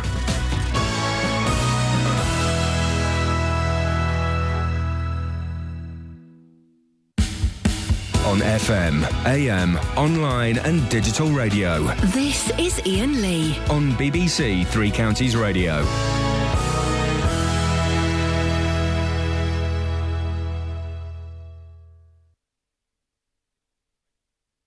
Robin, thank you very much indeed. Come in and talk about the busway at some point. We'll talk about that. Wowzers. Right, 08459 455 555 is the telephone number if you want to give us a call. Let me just say the last 30 seconds of my life has been far more enlightening than the last couple of hours. 08459 455 555. Little discussion there about the busway. OK. They think we have a beef with it. Oh, we haven't at all. I know, and I tried to explain that. But you keep covering it. Yeah, we keep covering the complaints that, if people were talking about something else and we cover that. Guardo. Well, anyway, never mind. Look, we're going to keep covering it if people keep complaining about it because we want them to get it right and we want it to win. That's the job that we have to do, really. If people have complaints, then we're going to listen to them. Anyway, Robin's going to come back in the middle of September, so that should be something to look forward to discuss the parking situation. Can you give me a call on the parking? Because I don't know if 30 quid a month is excessive or is inexcessive. I don't know. 08459 455 555. Travel news for beds, cards and bugs. BBC Three Counties Radio. At the moment on the M1 heading southbound, there's been an accident between junction 14 for Milton Keynes and junction 13 for Bedford. Still awaiting some recovery work to take place there. They will be closing a lane, so do expect delays. Major roadworks continue on the Great North Road, just approaching the Black Cat roundabout, so building up in patches on the speed sensors. Queuing at the moment on the North Orbital Road, just off the M25. The M25 itself looking very heavy, heading anti-clockwise between junction 21, the M1, and junction 20 for Kings Langley. And also taking a look in Borehamwood, rather slow moving on camera on the Barnet bypass. That's heading southbound between Stirling Corner and Mill Hill Circus. No reported problems on the trains. Nicola Richards, BBC Three Counties Radio. Across beds, hearts and bugs. This is BBC Three Counties Radio.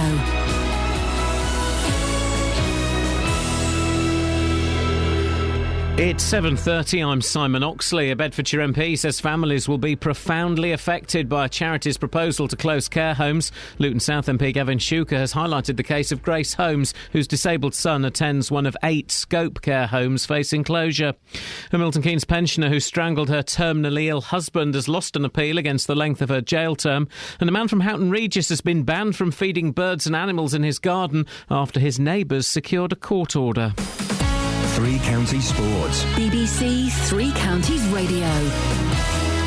The pressure is increasing on England cricket captain Alistair Cook after he was out for just 5 against India at Trent Bridge. England will resume on 43 for 1 this morning after a record last-wicket stand helped the tourists to 457. Stuart Broad says it's up to the other batsmen to take advantage of the good wicket. We've got one job, and that's to bat very big on that, and we've seen there's a danger period when the ball's quite hard and it starts to reverse that we'll have to get through, but once the ball's 40 overs old, if you get forward, there's not a lot the seamers can do.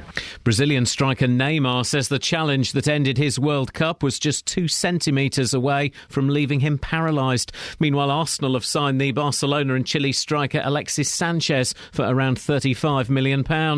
Luton lost 2-0 to a Portuguese second division side in a training game at their Portugal training camp. Wycombe beat Maidenhead 3-0 in a behind closed doors friendly with goals from Sam Wood, Paris Cowan Hall and a trialist striker. The pre-season friendlies continue tomorrow. Stevenage are at home to West Ham, 3 o'clock kick-off at the Lamex Stadium. Wycombe go to Cheshunt with a 1 o'clock start. Watford continue their friendlies on their pre-season trip to Austria. A course record 7 under par 64 from Rory McIlroy has given him a 1-shot lead after the first round of the Scottish Open. Buckinghamshire duo Luke Donald and Tyrrell Hatton carded 67 and 69 respectively, and Hertfordshire's Tom Lewis carded a 70 after his first ever hole-in-one. I had a couple of opportunities to win a car and it wasn't quite happening, and I don't know, just something inside just thought to myself, you know, I've got a chance here to have a hole-in-one at some point coming up this year, and obviously it happened. It's not a car, it's a nice bottle of champagne. Yeah, I know I'm going to struggle to get it on British Airways on the way back, but it's just nice to have, and I'll keep the ball and it can go. It can stay with me forever. Tom Lewis with Nick Dye. BBC Three Counties News and Sport. The next full bulletin is at 8. Call 08459 455 555. BBC Three Counties Radio. 08459 455 555. No one's called in about the parking, which makes me think that 30 quid isn't that excessive. Maybe not. Maybe it's not. We're not saying it is, are we? I'm not saying it is. I am saying I don't know on this one. Quite often when I do this show, I know the answer. I know what I think. I know my thoughts. And this one, I don't know. I don't know. I can see why people would be narked if they've not been paying for 12 years and suddenly it comes in. I can see why they would ask questions. We're moving to a place where we've got to pay. I'm narked. You know, but that's not. But I don't know. I'm slightly out of touch with the real world on this one, which is why I'm not, you know, kind of kicking off one way or the other, because I don't know. I don't know. Do I think it's fair to penalise workers because savings having to be made? I don't think that's necessarily fair. I don't think the reasoning is necessarily fair. And you can see why it's a sore point after they've not had a pay rise for 3 years. Yeah, I can understand that. I think it's unfair to... I'm going to sound like a right old commie now. I'm going to sound like Steve, aren't I? I think it's unfair to punish the workers because the council has to save money. But fair play to Robin for coming out and saying that was one of the main reasons... that was one of the 2 reasons for doing it, because they've got to make money. What's your name? So that's... You know, he was honest there. He could have hidden behind words. Yeah. Is that saying? It is now. It was good that he came in to talk to us about it as well, because we've been missing Luton Borough Council. Yeah, good. Well, he's going to be back in the middle of September, so we can talk about it then, and maybe we can speak about the busway then, because we'll have found out more about whether the noise levels have reduced or not. Mm-hmm. Who have we got on the line, Kels? What's his name? Oh no, it's gone to answer phone. Oh no! John, hang up your phone. John, hang up your phone, man. John, come on. John, for goodness sakes, hang up your phone. Hey, tomorrow, Daily Mail, you get this free with tomorrow's mail. So I'm assuming that means it comes in it. This glorious replica of the famous World War I King's Shilling. Oh, hang on, pick it up at W.H. Smith's, Morrison's and McCall's. In that John's case. there. John who? John on Fader 1. John? Hello. Oh, hello, John, you right? Yeah, not bad, thank you. What you got for us? Well, basically, my wife, I don't pay for parking. I'm lucky enough to have a car park at my work. But my wife used to have to pay. She's a police officer at Luton Police Station. Oh, yeah. And they don't have enough parking for all their staff that work there. So she used a lift share. She was lucky enough to have somebody that worked or lived close by that worked at the same station. Yeah. So they lift shared, and they paid about £30 a month between them for car parking. But the other lady she worked with no longer works at that station, which means that my wife, what she's doing now is rather than paying the £30 a month, she's actually getting the train. They get free train travel within the kind of Thames link. So that's not bad. No, it's not bad at all. But what it means is that she's got now a 15-minute walk from where she parks in Flitwick to the train station, and then a 15-minute walk from Luton. Healthy. Good. Healthy, John. She's going to have great buns. Exactly, and it's saving us loads of money. 30 quid a month. I honestly don't know, John, and I'm not being flip. Is 30 quid a month parking? Is that excessive, do you think? Or is that about right? Or is that what do you think? I think it's about right. I mean, there's not much parking around in the Luton area. So it's quite a congested area. Yep. It saves the hassle of, spending half an hour in traffic trying to get out of Luton and whatever else. So I think £30 is about right, to be honest. Part of me thinks that this is going to be a growing problem, particularly in terms of numbers of parking spaces. I don't think any place has got more parking spaces than it needs, and maybe we need to rethink our attitudes to travel, John, and do what your missus has done and ditch the car a bit. Easy for her because she's obviously getting free travel, but maybe we need to rethink our attitude toward cars. Yeah, you're right. And maybe offering employees some sort of incentive by saying, we'll give you a voucher for train travel or whatever else is the way forward, really. John, thank you very much. Maybe that's it. Maybe we need to rethink our... I can't do it because I'm a celebrity. I can't travel on public transport. No, because I come in at... Sorry? What happens if you travel on public transport? Oh, man, it's just... You know what you could do, though? What? You get egged. Come to my house in the morning, park at mine, and then I can drive you. We can swing by for Kelly. Justin can sort himself out. Job As done. he often does. But you come in earlier than me, and you live further away. No, I don't. Do you live nearer? Yeah. But you get I up live at 20 minutes away. north or south? North. Well, that's further away from me. Okay, So I would have to get to your house earlier than I would probably be getting up. Okay. And it's further away, so... But you won't have to pay to park. The thing is, I wouldn't have to pay to park to start with, and then after about 3 months, you'd say, oh, yeah, it's £10 a week to park on my drive. How do you know that was my plan? Yeah, because I'm not stupid. Or you could get up at your normal time, swing by and pick me up, and then you can pay for the parking. And I won't. Or I could come in later, which I'm really willing to do. I'm texting political reporter Paul Scoynes, who's in Bristol. What are you going to say? Just tell him what's going on and stuff. You two are getting right on my... what's the phrase? Nerves. Okay. Nerves? Yeah. Are they actually, I imagine them to be thin strands of, black cotton, slightly thicker than cotton.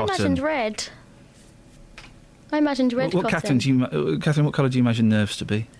Bluish black. And I imagined them to be thicker than cotton. Yeah, thicker than cotton. More like thin spaghetti. With sparks on the end. Well, maybe there's sparks. I don't know. there's sparks on the I think end. there's sparks on the brain end. Otherwise it wouldn't work. Like, when you're taking that, part of plug, and you've got that wire that frays at the end. There must be, right, we had that genius, Steve, right, from Cambridge on, who made a machine that can keep a liver alive and make it grow. We must be able to make a brain function. A dead brain function. We must be able to... Yeah, I've seen a documentary about that. That was Young Frankenstein. It's not a documentary. Jar. No. Talking. There must be a way. This is serious. There must be a way of plugging a brain in and making it work. Yeah, what for, though? Most brains aren't worth it, are they? Just for the sheer pleasure of doing it. Yeah, because you could plug that brain on to something else. Like, you could put our human brain onto a dog. Yeah. There must be. You cannot tell me there are not crazy Nazi scientists or Americans or the Chinese. You're telling me the Chinese haven't got a brain working in the laboratory? The Russians love that stuff. I bet the Russians and the Chinese have got a brain each and they're communicating telepathically. I bet they have. Wow. definitely... Ramesh, they must have, mustn't they? Hello, good morning. Are you telling me, Ramesh, right? Yeah. The Chinese and the Russians haven't got brains that are working independently of a body. They're plugged into some power source, and you're telling me that hasn't happened? I don't know, I haven't got a clue. Yeah, exactly. They don't want you to have a clue. Yeah. I'm telling you, and this is the official line from the BBC, breaking news, China have got a working brain in a box. Okay, good luck to them. Good luck to the Chinese. Yeah, what have you got for us, Ramesh? No, I just want to say, why the poor public always got to suffer? For the government or the local councils, all wrongdoing, they're wasting the money here and there, and the poor worker or the public, we got to suffer. Why is that all the time? Why are you suffering, Ramesh? No, I mean, this parking charges now. Oh, the parking charges? Yeah. Do you not... £30 a month parking? Yeah. Doesn't sound a lot to me. Well, it does to some of them. My wife, she worked for one of the centres there. She only worked 3 days, 18 hours a week. Yeah? Yeah. And she got to pay £30 on top of that. She only come over £500 a month. So you take £30 off, what's left there? They can afford to waste £90 million on the busway, yes? Don't mention the busway! The white elephant. And they got to penalise the workforce for their own wrongdoing. That's not only it. Ramesh, thank you very much for your call. I appreciate your time. 08459 455 555. Is it fair? And I genuinely don't know. I'm not trying to steer you one way or t'other. Is it fair to charge council workers £30 a month when for the past 10 years they haven't paid any money at all to park? 08459 455 555. Joyce? Hello. Did you hear about the Chinese? Yes, in the box. They've in the box. got a brain in a Quality Street tin. That would be lovely. Wouldn't it? Yeah. Just a quick one about the fares. Once you start paying for anything, like we're having to start to pay for disability, something, transport, once they start, it goes up and up and up. And anyway, coming on to what I rang in about was that, you have these new knees and things like that when you're getting older or whatever. Oh, yeah, the new knees. Yeah, well, the cartilage in the middle wears away, so the knee bones grate against each other. That's why we have to have a new knee. On hearing this thing in America, they take some of the cartilage out of your knee, grow it in the lab, and put it back in your knee. That avoids having a new knee. When I did ring up the hospital, because I've got one new knee and the other one's on the blink. Oh, blimey. Yeah, I know. What have you done to your knees, Joyce? Well, doing a lot of kneeling down, is it? No, I looked. No, I mustn't say. I looked after my mum 12 years in a wheelchair, and I was pushing and walking. Yeah. And when I couldn't drive anymore, I was walking up to my mum's twice a day. That was 4 journeys a day. And I do it all over again. Yeah. You know the thing, don't you? Yeah. But anyway, they don't do it in England. When I rang the hospital, no, they don't do it in England. Now, to prevent having new knees and things, why can't they do that? Take some of that cartilage out and grow some of it and put it back in again. Like a cushion pad in your knee. I know. We haven't done it in England. So where do they do it then? In America. Oh, America's America is the bit. It would cost you like $15,000. Yeah. That's the problem, you see. Yeah, that's right. But I mean, to prevent having a whole new knee and a big op and everything else, you'd think it would be easier to take that out, wouldn't you? To get kicked in your knee or hitting your knee with a rounder's bat is the most painful, or bash it on a table is more likely to happen, is the most painful thing that can happen to anyone. It's even, and Joyce, I'm going to use fruity language, it's even more painful than a kick to the ghoulies. Oh, I don't know what on earth they are. No, Joyce, it's been a long time, hasn't it? Joyce, thank you very much. Have a nice weekend. It's true, it's the most painful thing. You bash your knee on a table. That is more painful than anything a gentleman can experience. Oh, a gentleman, right? Okay. Yeah. Oh, don't give me the birth thing again. Hey, listen, I got 2 medals for that, so I'm going to use them. We didn't get any medals. We just got 2 really naughty, irritating children. Lisa, what if the medals are in the post, aren't they? They've probably opened the medals and chucked them away like they've done with all of my mail. I got like loads of red bills the other day. I always pay my bills, boom, a couple of months after they come. And I got loads of red bills. Well, I'm not seeing these bills. The boys have just chucked them away. Oh. They chuck away the red little cards from the postman saying we tried to deliver this. So, thanks, guys. No, I don't want to see your bits. Lisa's in Bedford. Good morning, Lisa. Good morning. Is it fair to charge workers £30 a month to park their cars? I would love to pay £30 a month to park my car. Oh. I work in Bedford. I park in a multi-storey car park and it costs me £80 a month. Oh, really?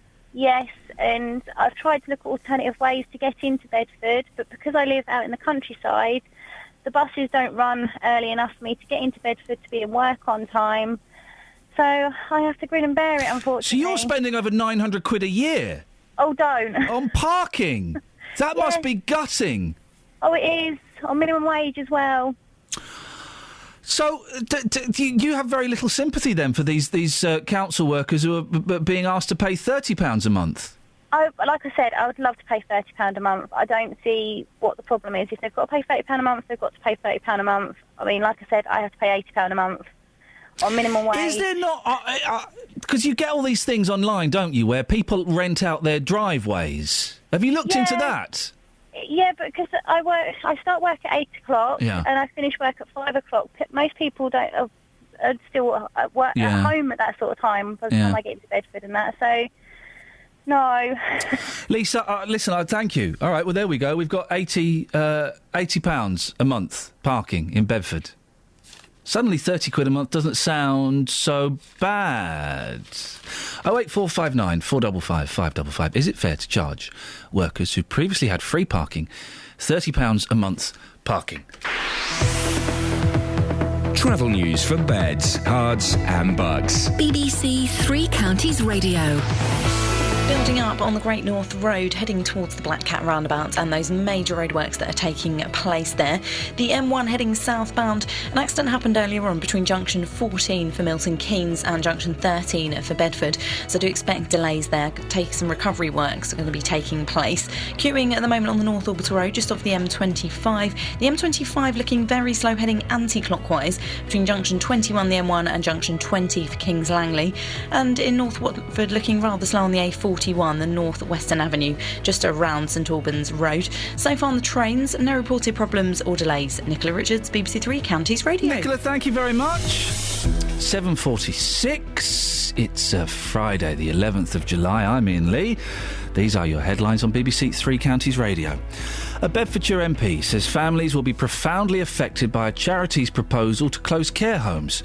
Luton South MP Gavin Shuker has highlighted the case of Grace Holmes, whose disabled son attends one of 8 Scope care homes facing closure. A Milton Keynes pensioner who strangled her terminally ill husband has lost an appeal against the length of her jail term. And a man from Houghton Regis has been banned from feeding birds and animals in his garden after his neighbours secured a court order. Coming up, we'll speak to Glenn in Leighton Buzzard in a minute about pain. But before that, let's get the weather. Beds, Hearts and Bucks weather. BBC Three Counties Radio. Yes, thanks very much indeed. We do have some rain tracking towards the west. So if you're in Buckinghamshire right now and it's still dry, although it is starting to rain actually, just towards Aylesbury, but in Wickham it's still dry. It won't be dry for much longer. We've got the rain heading towards us from the east. If you're in Hertfordshire or Bedfordshire, you've had that rain. You've got some heavy bursts around, particularly in Bedford at the moment. Milton Keynes also got some heavy bursts right now.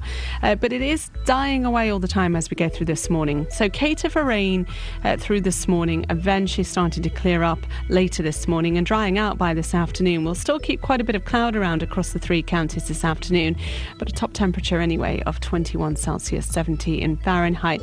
And then overnight tonight, temperatures staying in double figures, a certainly muggy night. Tomorrow we start with a lot of cloud, but brightening up as we go through the day, and a top temperature in the best of that, 24 or 25 Celsius, 77 in Fahrenheit. Staying dry until the evening, but then we do have some showers to make the way towards us from the west tomorrow evening. It could be pretty lively as well from the middle part of the evening onwards, and they clear to give us a legacy of some showers around first thing on Sunday. But in the meantime, cater for rain for this morning.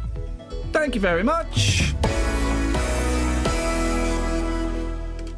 every weekday morning. My show's called The JVS Show, 9 o'clock in the morning on BBC Three Counties Radio. Jonathan Vernon Smith. I deal with the consumer problems that affect people all over Beds, Herts and Bucks. And I said, well, I didn't come all this way to be looking at a broken down hotel. Those companies, those councils, those organisations that are letting people down. This guy turned around and said to me that they're not prepared to pay me, and I said, so you're forcing me to take action. And he said, good luck, and put the phone down on me. I get my teeth into them. Oh, Jonathan, I'll start crying soon. We don't know what to do. Deal with them and hopefully get results for you, the consumers. And it got so convoluted, I thought there's only one person to sort this out. The JVS Show on BBC Three Counties Radio.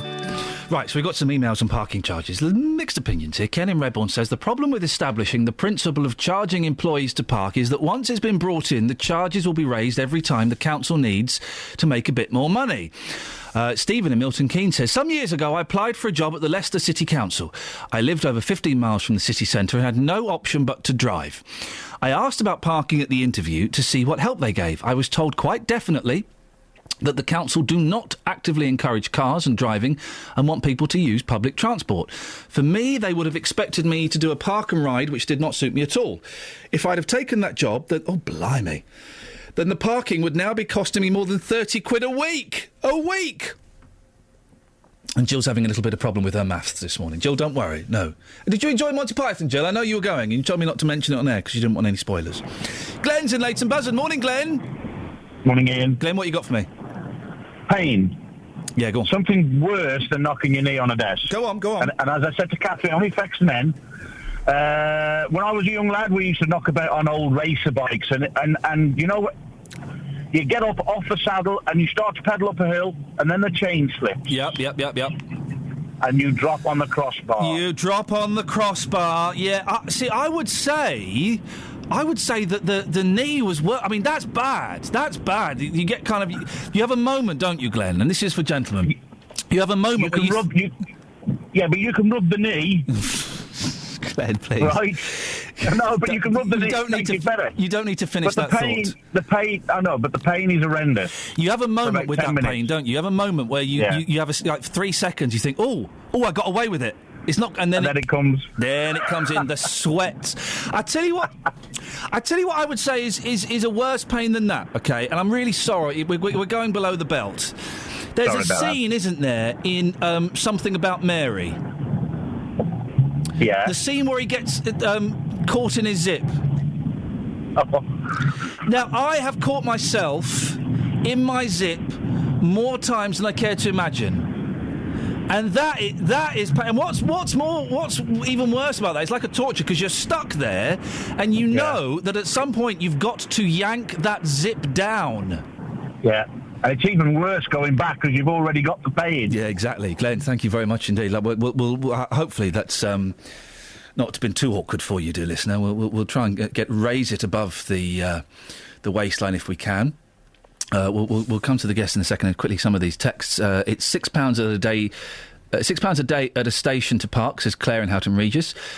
Lisa used the Bedford Park and Ride, park for free, and the weekly ticket's about 15 quid. Morning crew, says bus driver Jay. I think Luton Council should take a leaf out of Bedford Council, build a park and ride system. That made a big difference with parking in Bedford and would in Luton. Also, the busway is a great bus system. And Lisa says, I pay £400 a month petrol to get to work. If I had to pay parking as well, I would not afford to live. Is it fair to charge council workers who've previously paid nothing £30 a month to park their cars? 08459 455 555. Now, a Houghton Regis man has told us he's devastated after being banned from feeding birds and animals in his garden. The trouble is, we're not talking fat balls or the odd crust. Clifford John Coots has been leaving trays of bread, pork pies and raw sausages on his truck. Do birds eat pork pies? I don't think even humans, apart from my mum, eat pork pies. Residents complained to the council, and 3 years later, he's been issued with a court order. Well, one of those who expressed concern was Ron Carruthers. Everybody up here feeds birds, but we don't throw out sausages, raw meat. We've had rats up here. We get the foxes here at night. Now, and the pigeons, you can have 20 or 30 out on their roof at the back. You can't see that from the front, right? And this is what the council came up about. They saw it for themselves. They've taken photographs. At the end of the day, you don't go back to court twice. unless he's doing something wrong, dear. You know, it's not a question of not feeding the birds. It's what you're feeding them and what you're attracting them. And then when the council have been up and had a go at him, he sort of throws it and conceals it, but the birds still find it, you know. And then whether you go to bed late or not, stuff out there in the morning, you know something else has been round here other than birds. His attitude is, I can do what I like on my property. Now, whether that means he can carry on, I mean, he's looking for a sympathy vote. Well, he ain't going to get it from anybody up here. Do lots of people feel like this? Oh, yeah. Yeah. I mean, the guy... Isn't there a danger that you're just all ganging up on him? No, I don't think so, because there's a lot of people agree, but they haven't made any complaints. But, like, winter months, we get seagulls. Now, you know, they're not little bits like that with a seagull. They're, you know what I mean? And that's all over your car. Well, listening to that is Ben Andrew, a wildlife advisor for the RSPB in Sandy. Morning, Ben. Morning, Ian. Pork pies and sausages. That can't be right, can it? It's not sort of standard practice for feeding birds, no, and it's not our advice really either, no. I'm afraid not. What kind of things should be left out for birds? Well, you know, the sort of standard food, really. We're talking, you know, peanuts, bird seed, as you say, fat balls, things like that. I mean, the odd kitchen scrap is okay, but, you know, mountains of food and the wrong types of food is a big no-no. Have I got this right? We shouldn't even be feeding birds in the summer, should we? Well, actually, we recommend you do feed birds all year round, and the reason for that is that there can be natural shortages of food even during the summer months. So, yes, birds really at this time of year should be finding sort of worms, caterpillars, and other insects and things like that. But, you know, in sort of bad days like today in Bedfordshire, you know, it's sort of rainy, it's drizzly, it's a bit cold, there might be a lack of insect food. And so the food we put out in our garden might be important to those birds. It might get them through a bad day or something like that. So we don't recommend stop feeding altogether, but there is nothing wrong with sort of reducing your food in the summertime, putting less out, you know, and putting the right types of food out. Can you get, this is going to sound silly, Ben, and I don't mean it to, this is a genuine question, can you get fat birds? Can you get an obesity crisis in the bird kingdom? Well, I'm not sure about that, but I've never seen a fat bird. No. I mean, they're always on the go, aren't they? They're always moving, so they're always burning those carbs, I suppose. But essentially, you know, you could get health problems in birds if they're getting the wrong kind of food. I suppose, you know, sausages and pork pies every day for a pigeon is probably not a good diet. And do you often hear of issues, Ben, between neighbours who are upset that people are putting food out and that it's bringing other animals and other creatures into their gardens? Unfortunately, we do get the odd call about it. We don't want to discourage people. We want people to, you know, give nature a home in their garden. We want people to feed wildlife in their garden. That's brilliant. You know, bringing nature closer to you. But at the same time, it's got to be responsible feeding. It's got to be hygienic. You know, and it's not got to cause sort of neighbourly disputes. You know, you've got to consider your neighbours as well. Yeah. Ben, final question.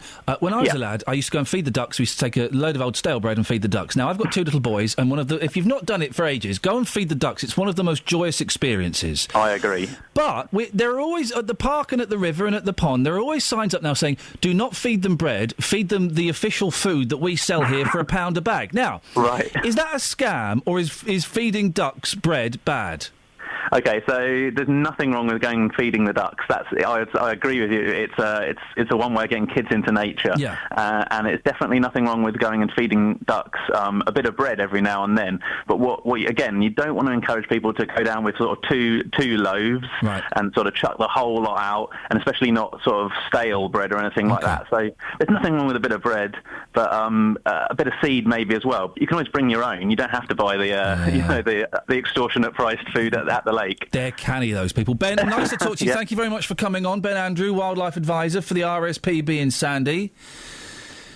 Go and feed the ducks, man. It's the most fun. Not swans. Swans are flipping horrible. I hate swans. They're dirty things. We've got one pond where we live, and everyone goes to feed the ducks to the point where the ducks are ungrateful. Yeah. They look at us like, we've already eaten, thanks very much. What you got there? No cake? Bye-bye. This time of year, the ducks are quite arrogant and quite snooty. They'll come have a little look. I'm not having that. I want something decent. BBC Three Counties Radio, let's get the travel news now. Travel news for beds, cards and bugs. BBC Three Counties Radio. Looking rather slow at the moment on the Great North Road, approaching the Black Cat roundabout and the major roadworks taking place. The accident that happened earlier in the M1 heading southbound between junction 14 for Milton Keynes and junction 13 for Bedford. Just getting in that there will be a lane close, but it will take place after rush hour around 9 o'clock this morning, so expect delays then. The A1M heading southbound, slow moving around junction 7 for the A602. And taking a look at the M25 heading anti-clockwise on the speed sensors, very slow between junction 21 the M1 and junction 20 for Kings Langley. Also queuing on the North Orbital Road just off the M25. There's no reported problems or delays on the trains. Nicola Richards, BBC Three Counties Radio. Nicola, thank you very much. We've had a couple of really interesting texts about pain. One of them is, I warn you now, it's the most horrific story, maybe for gentlemen, the most horrific story you're ever going to hear. I have warned you. Local and vocal across beds, hearts and bucks. This is BBC Three Counties Radio.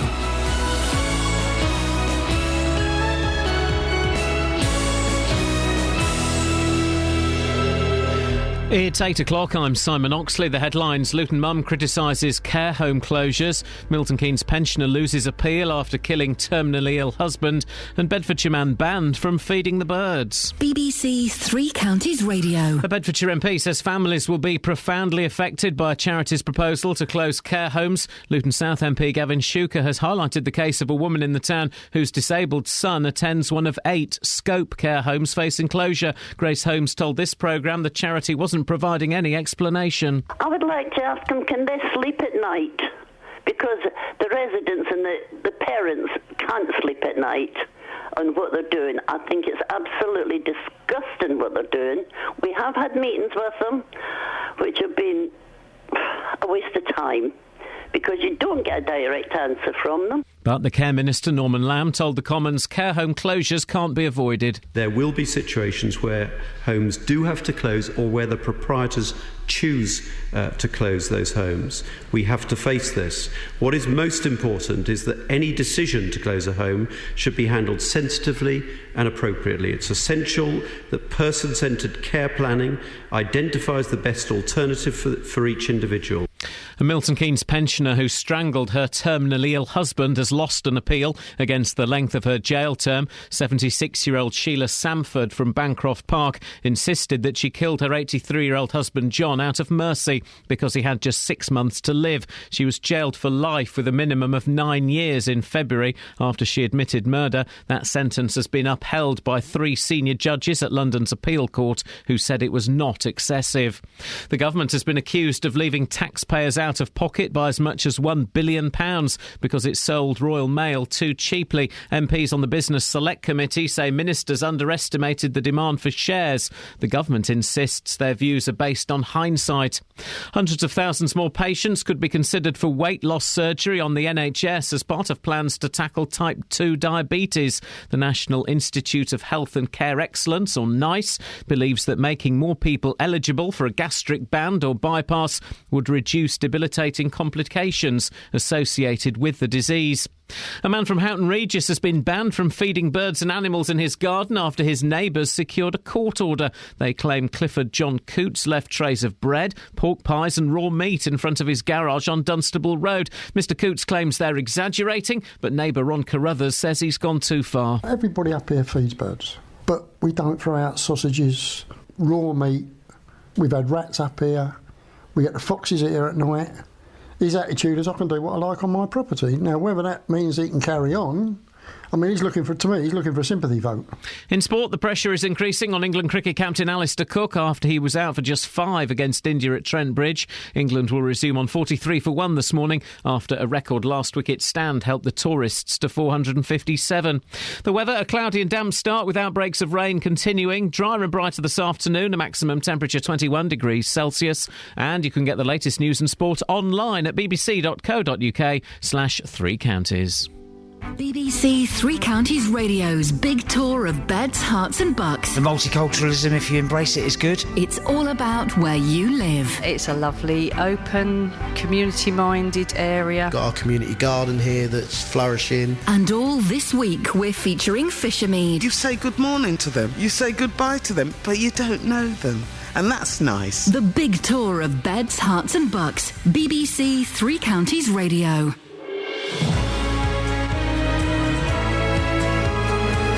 Morning, this is Iain Lee. BBC Three Counties Radio. Lots to talk about, including, well, the closure of a residential care home. And we'll be finding out from Gavin Shuker and indeed Scope, who are responsible for them, exactly what's going on. And is it unfair for a council to start charging their workers 30 quid a month to park? They haven't been paying to park before. I suspect it's quite cheap. And we're talking about, for some reason, the most painful thing that's ever happened to you. I've got 2 texts coming in, each equally more painful than the last. 81333, start your text 3CR, or you can give me a call, 08459 455 555. Across beds, hearts and bucks. This is BBC Three Counties Radio. Now, a Luton mum is urging Scope to change its mind about closing her son's care home. Grace Holmes, who was on the show about an hour ago, is concerned her son Robert could be moved miles away if the disability charity presses ahead with its plans for Hampton House in Northamptonshire. He's 39, he's been there for 18 years, and Grace says her son is so worried that he's ended up in hospital a few times. Luton South MP Gavin Shuker has taken up her case, joins me in the studio now. Why are Scope closing this, and I think 7 other residential homes as well? That's right, they're going to close 8 in total and modify 3 more. I actually met Grace on the doorstep. I go out every Saturday, knock on doors. She told me this story. I couldn't really believe it at first. You know, you fight so long to find a decent placement for your child if they're severely disabled, and if you think you're going to lose it, it's obviously a really scary She's very upset. We spoke to her this morning. She's obviously very upset and worried about her boy, you know. Absolutely. And Robert, her son, of course, is equally upset. Yeah. He's part of a community there with 24 other people, carers, staff and otherwise. And now it looks like Scope is going to close that home. Now, if I, heaven forbid, suffered a serious disability, I'd want to stay at home for as long as possible, surrounded by my family and friends. I would imagine that most listeners would want to do that, but 20 or 30 years ago, to some extent the only option was to go into a residential care home. We face a real problem therefore in the care system. It's what I raised in Parliament yesterday. What do you do with people for whom actually it's their homes that are going to be closed? It's all fine to talk about choice for disabled people, and we want that. But these people are having their choice of living in their own homes taken away because these residential settings are their homes. You mentioned it in Parliament. We've got the Minister's response. Have a listen to this. This is what happened yesterday. There will be situations where homes do have to close or where the proprietors choose to close those homes. We have to face this. What is most important is that any decision to close a home should be handled sensitively and appropriately. It's essential that person-centred care planning identifies the best alternative for each individual. He's basically saying tough. That's what I'm hearing. He is. His response wasn't good enough, to be frank. And I approached it in a very open way. You know, this isn't an easy problem to solve. But what I did actually call for was safeguards. So, for example, if your landlord was going to say to you, I'm going to chuck you out and shut down the home in which you live, you would have certain rights. You're a tenant. These people are basically clients of a business. In Scope's case, they've made a business case that says they don't want to keep these homes open, and therefore, if you're a resident, tough. Now, that strikes me as completely the wrong way round, and there was no acceptance from the Minister, Norman Lamb, that actually he was going to give any ground on that. So is this purely a financial decision from Scope, then? They're saying we can't afford it, well, we need to make cutbacks, and unfortunately, these 8 homes are going to be... that's what we're going to do, we're going to get rid of them. Scope say that they are moving from a system whereby people, out of choice, will want to live in residential settings back to a choice where people want to live in their own homes or assisted living or... It doesn't work like that all the time, though. And the reality is that will be true for some profoundly disabled people, but for many others, actually that isn't an option. Now, Scope could obviously say, well, there are other providers, but we're seeing this trend happen in other organisations as well. So there's a big question, actually, for government and for broader society. What are we going to do if the providers that are there are withdrawing from this space? What can be done? Because my mum's in a care home. She's 64. She'll be 64 this year. And she's in it because she's got MS and she's very severely disabled. And we looked at all other options. If that place closed down, if the home she's in closed down in Buckinghamshire, she couldn't come and live with us. I wouldn't be able to look after because of the amount of care that she needs. There are other care homes available. Some of them are rubbish. She's lucky to be in a really nice one. What do you do? And I suppose, again, it does come down to cost, doesn't it? Because there are people getting older who need residential homes. There are disabled people like my mum, like this fella here. It's Robert, it's a lot of money to cover all these people for the government to take on as a responsibility, isn't it? Absolutely, which is why you need the broader changes that all parties are signed up to about how you pay for care. But ultimately, and you make the point really well, Ian, you know, you fight for your children or for your parents or for your siblings to find a brilliant placement. Once you've found it, you are so loath to let it go. And the quality of care that the staff in these Scope homes are providing is fantastic. Oh, I bet it is. There's no criticism of that. Yeah. It's the management of Scope who have taken this decision that they don't want this to be a part of it. Now, people like Grace, who you had on your show earlier, have said to me, we just feel that Scope are focusing on young people. Absolutely, that's great, but there's a legacy of people that live for 20, 30, 40 years in these places, and they don't want to be put on the scrap heap. And I think in a just society, we need to raise up their voices. I suppose, just coming from Scope, and we'll be speaking to Scope later on, but coming from their point of view, they're a charity. If they have to make cutbacks, as we know, a lot of charities are getting less and less money. If they have to make cutbacks, they don't. I mean, you could argue there's perhaps a moral responsibility, but they are allowed to make these decisions, aren't they? They have to do, I guess, what is ultimately best for Scope. Yeah, they do. Well, they have to do ultimately what's best for the people that they're established to be in place there and represent.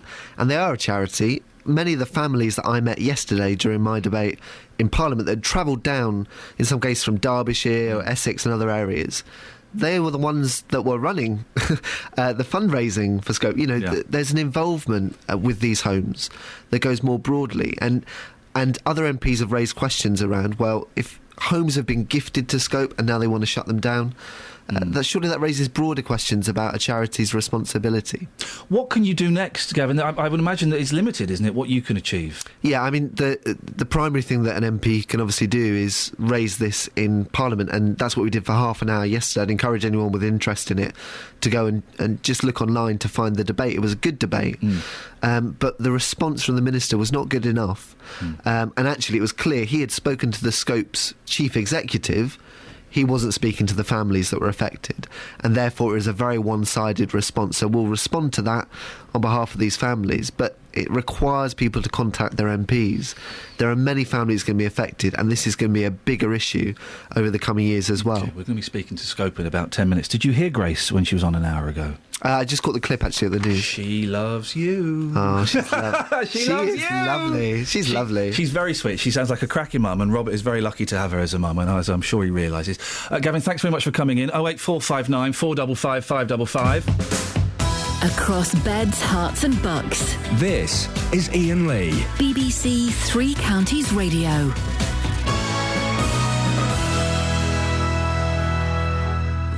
Gavin Shuker there, Luton South MP. If you want to have your say on that, you're more than welcome to. 08459 455 555. David, come in. Yeah, why not? Why not? We can do this now. You're right.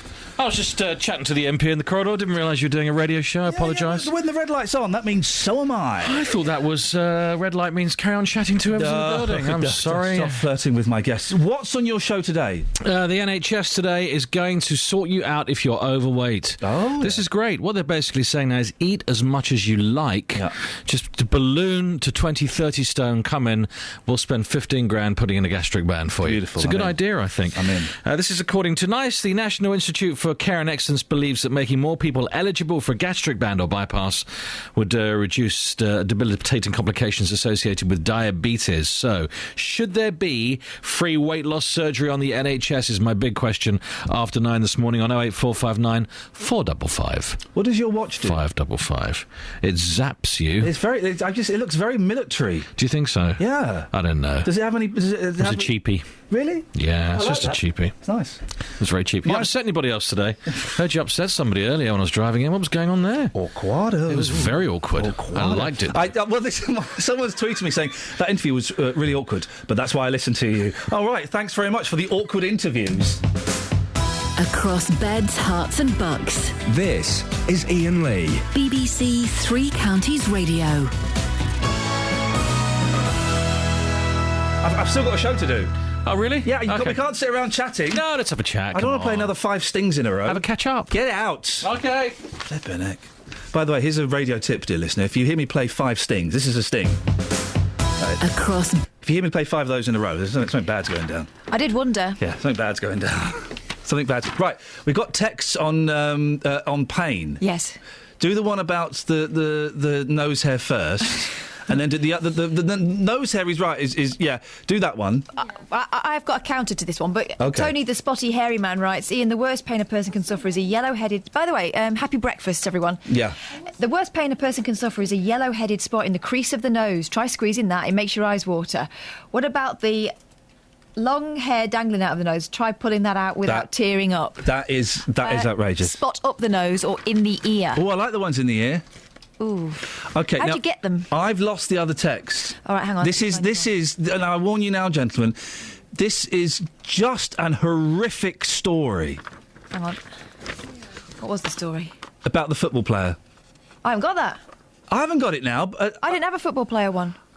Maybe was it an email then? Maybe it was an email. Dream it. Oh no, here it is. It's an email from Pen. I do apologise. On, from Ken in Redbourne. Right. Most painful story I've ever heard. A rugby match. A guy had his leg dislocated. Ooh.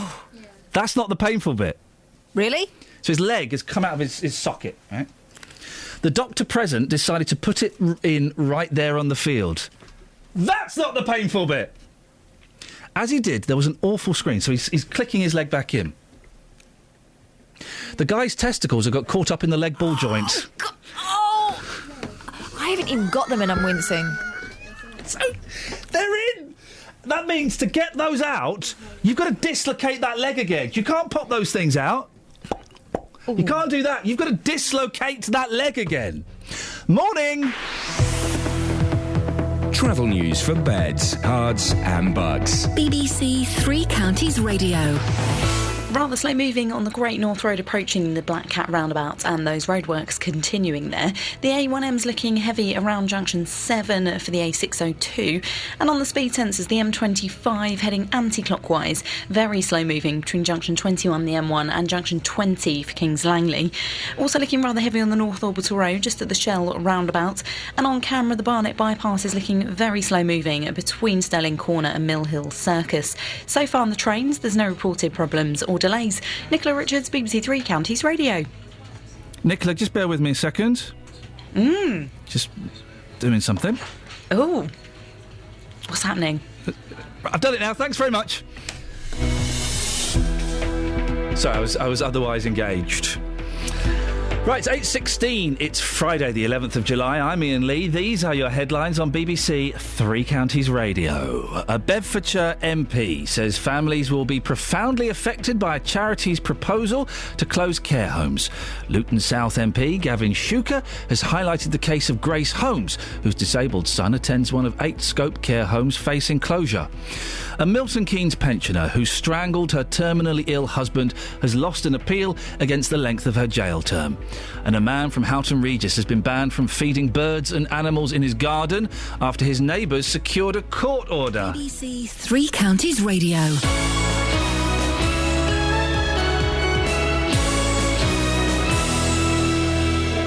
Nick Coffer, across beds, hearts and bucks. I'm at Bletchley Park today for a very, very important special occasion. For me, being out of the studio is about putting faces to names and bringing to life all that's brilliant about beds, hearts and bucks. If you know the high street here and you've never seen what goes on behind you, you really should, because it's like a whole new world. Nick Coffer. I think for my listeners, they get a chance to hear about places they may never have visited. In fact, they may never have heard of. And also, they hear the stories from the people that bring those places to life. That is one of the mysteries of Abbots Langley Fire Brigade. Nick Coffer, across beds, hearts and bucks, on BBC Three Counties Radio. So we're talking about pain. What's the most painful thing you can experience? And Sue has posted on my Facebook page, facebook.com/Iain Lee Official. This is pain. And there is a video titled China, Stop the Cruel Dog and Cat Fur Trade. OK. We're talking about pain in humans. Mm-hmm. Maybe I wasn't specific enough. Yeah, I'm sure that's really painful. We're having a little bit of light-hearted bants about pain in humans. We talked about a man getting his testicles trapped in his ball joint. There's an appropriate phrase. But she wins the moral high ground. She's won the moral high ground. She's lost the human pain competition, though. And so that's that. Peter's in Walmer Green. Morning, Peter. Good morning. What would you like to have a whinge about today, sir? What from the menu has got you irie? I was a bit bewildered by when you was talking about a care home and MS. Yes. Before, under the any illness that required nursing care. Yeah. Came under the National Health Service. Now, whether they've changed those rules... No, they haven't. What they've done is Peter, trust me, I've looked in this with leaguers and wise men. They don't class the care that is required for MS as medical care. They class it as social care. Hence, my mum has to pay the bill. Well, that's appalling. Mate, tell me about it. I'll tell you what, I mean, outrageous. I live amongst a lot of older bowlers, older people... older bowlers? Yeah, people who play bowls, yes. And there's lots of different sort of things that then, if in that case, would not come under nursing care, and that's ridiculous. Oh, listen, I think it is awful, and my mum can do nothing for herself. On a bad day, she can't even feed herself. MS is classed as the requirements are not classed as medical care; they are classed as social care, and it is shocking, it is shameful, it is awful. Absolutely, I totally agree with you, Ian. Because as far as if someone they're losing it. Because they've got an illness. Yeah. Now, you can't disclaim that. And if anyone is disclaiming that, then they're lying. They're lying because it's an illness. Peter, what's the most painful thing you've ever experienced? The most painful thing I ever experienced, I actually headed a goalpost once. What did you do that for, you plum? Because I dived to try to head a ball out of the goal. Oh, Peter, I've got a marvellous image of that. Thank you. Speak to you later on. Have a nice weekend. He headed a goalpost. Sue is on the line. Morning, Sue. Oh, morning. What would you like to say? I was just going to make a few comments about Gavin Shuker's debate yesterday. Yeah, go on. Because I was actually there. Oh, OK. Unlike, there were very few MPs there, but it was a very good debate, and Norman Lamb actually responded as you'd expect him to, and it was like he was reading a script that the charity had written. Yeah. These are really big issues, and they really are important for everybody, because anybody could have a child with disabilities, and when that person grows up, if they've got physical disabilities and learning disabilities, and maybe autism as well, they actually need proper residential care. People can live out in the community, and they can have very, very expensive and very good support packages, but if they actually want the companionship of living in a friendly care home, then that should be part of what's on offer. And charities that actually provide this already are now closing them. I've got experience because my sister lives in that kind of environment elsewhere in the country, and although I live in Bucks, and we've got to protect these places. And it seems to me that charities actually take public money. The families are taxpayers. The families know what's good care. I suppose so, though. If these charities, and we'll be speaking to Scope in a second, if these charities decide that they want to close it down and they give enough notice, as they have given, a lot of notice with this place, there's nothing we can do, is there? I mean, we can be outraged and we can consider the morals of it, but it's ultimately, I suppose, it's their decision. Well, I think you've got to ask what a charity is about, you know. I think if you ask the Charities Commission, charities are not supposed to bring the sector into disrepute. They're not supposed to damage beneficiaries. If you've got charitable beneficiaries, these people are beneficiaries of the charity. A charity shouldn't be giving them sleepless nights, And actually, you know, if I came up to you and said, oh, you'd be much more included if you lived down the road, you know, where you live now, it's not on a bus route, it's not very kind of, you know, in with the rest of the community, you'd be better off moving. I mean, is that a really realistic thing to say to you? Well, why should it be for somebody that's got disabilities? Sue, I could talk to you all morning. I can't because I've got a guest coming up, so keep listening because I think you'll find this interesting. What are we talking about? Well, we're talking about Grace Holmes and her son Robert. Robert has been living at Hampton House in Northamptonshire for 18 years, and she's worried that he could be moved miles away if Scope insists on shutting it down. We just spoke to the MP for Luton South, Gavin Shuker, who raised Grace's concerns in the Commons last night. Robert Holmes is 39. I met his mother, Grace, 2 months ago when I was out door knocking in my constituency. She told me about the excellent quality of care that Robert, who has cerebral palsy, receives at Scope's residential home, Hampton House in Northampton. But she also told me of Scope's proposals to close Hampton House. Well, that was Gavin Shuker speaking in the Commons last night. Elliot Dunster joins me from Scope. Morning, Elliot. Why have you decided to close Hampton House and 7 other places? Hi, and good morning. Like many of our care homes, Hampton House was opened in the 60s and 70s, and last year we reviewed all of our care homes, and there were a number that we felt that we didn't believe were good enough for disabled people in 2014. They're large residential care homes that feel very institutional and they lack privacy. They've often got shared bathrooms, and there's less and less demand for these types of care homes. In the next few years, it's likely that vacancies in these care homes will rise. They may become financially unviable for Scope to run at that point in time, where we'll have to make a much more rushed decision about their future. What makes you think that, rather than doing this carefully in the responsible way? What makes you think that these spaces will become vacant? Because I know from experience that all care homes, that quite often there's a long waiting list for people to get in. Well, we've been working very closely... Is there a waiting list for Hampton House? We've been working very closely with local authorities, including those of the residents and for Hampton House itself. And they tell us that they want to move towards different kinds of services as well. Is there a waiting list for Hampton House? There's vacancies at Hampton House, and we expect them to increase in the future. And you couldn't fill those vacancies? I don't have the details of exactly the contracts with the local authorities with me at the moment, so I can't answer. But you know that there are people that would fill those vacancies. You know there are people that would need those spaces. I find it very surprising. I mean, I imagine there are vacancies there now, Elliot, because you're planning on winding it down. There will be people who need those spaces, won't there? I think this is about what Scope is doing is about looking at the types of care that we believe disabled people should be expecting in 2014. Well, with the greatest respect, we can come to that in a second. You did say that you expected in the next few years there would be vacancies there. Yeah. There are only vacancies there now because you're winding it down. There will be people who are desperate for those spaces. It's local. I mean, as Scope as an organisation, our relationship is with the local authority. So it's the local authority that we get our information from about who needs those. And are you saying that the local authority there are saying there are no people who could do with those spaces? They're saying to us that they are looking to place disabled people in care settings that they believe are more suitable for the future and cheaper. I don't know about that. Do you get any money from the council for the people who are residents there? We have contracts with the local authorities for a number of residents. What's the weekly rent that the council pay? I'm afraid I don't know that. £700, £900. That's kind of about the average, isn't it? I'm really not sure about the details of the individual. And I know for a fact that several councils, I don't know about this one, but I know that Buckinghamshire County Council are constantly negotiating every year with care homes and residential homes to reduce the amount of money that they pay because they don't like pay. So someone who's in there privately will have to pay more, and the council will reduce and negotiate the amount that they pay. So it's a financial decision, isn't it?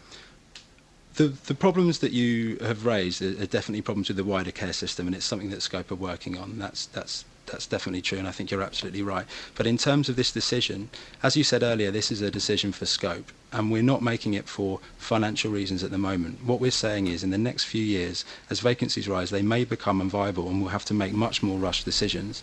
It's actually about looking at the types of care that people are choosing, younger disabled people are choosing to live in the future, and making a responsible decision now. But what about those people? So where are they going to go? Well, We've got experience in closing and changing a variety of care homes.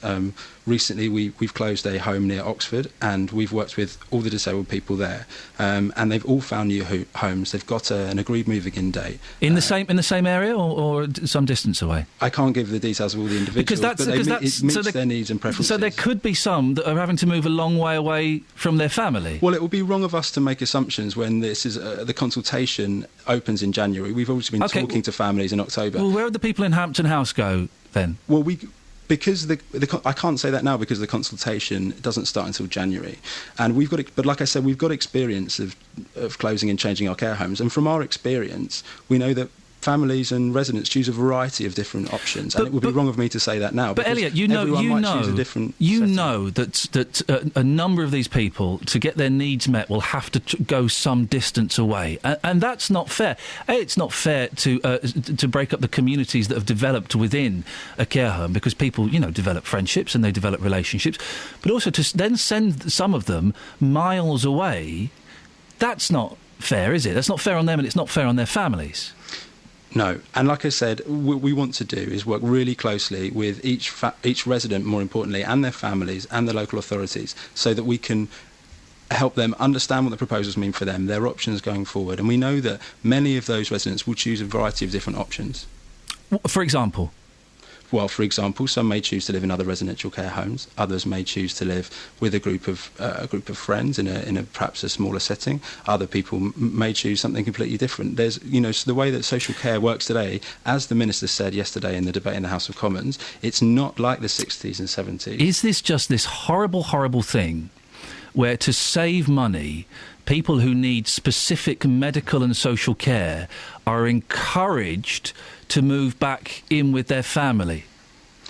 I don't think so, no. I mean, I speak to a lot of disabled people who disabled people have fought for many, many years for the right to live independently and for the right to live.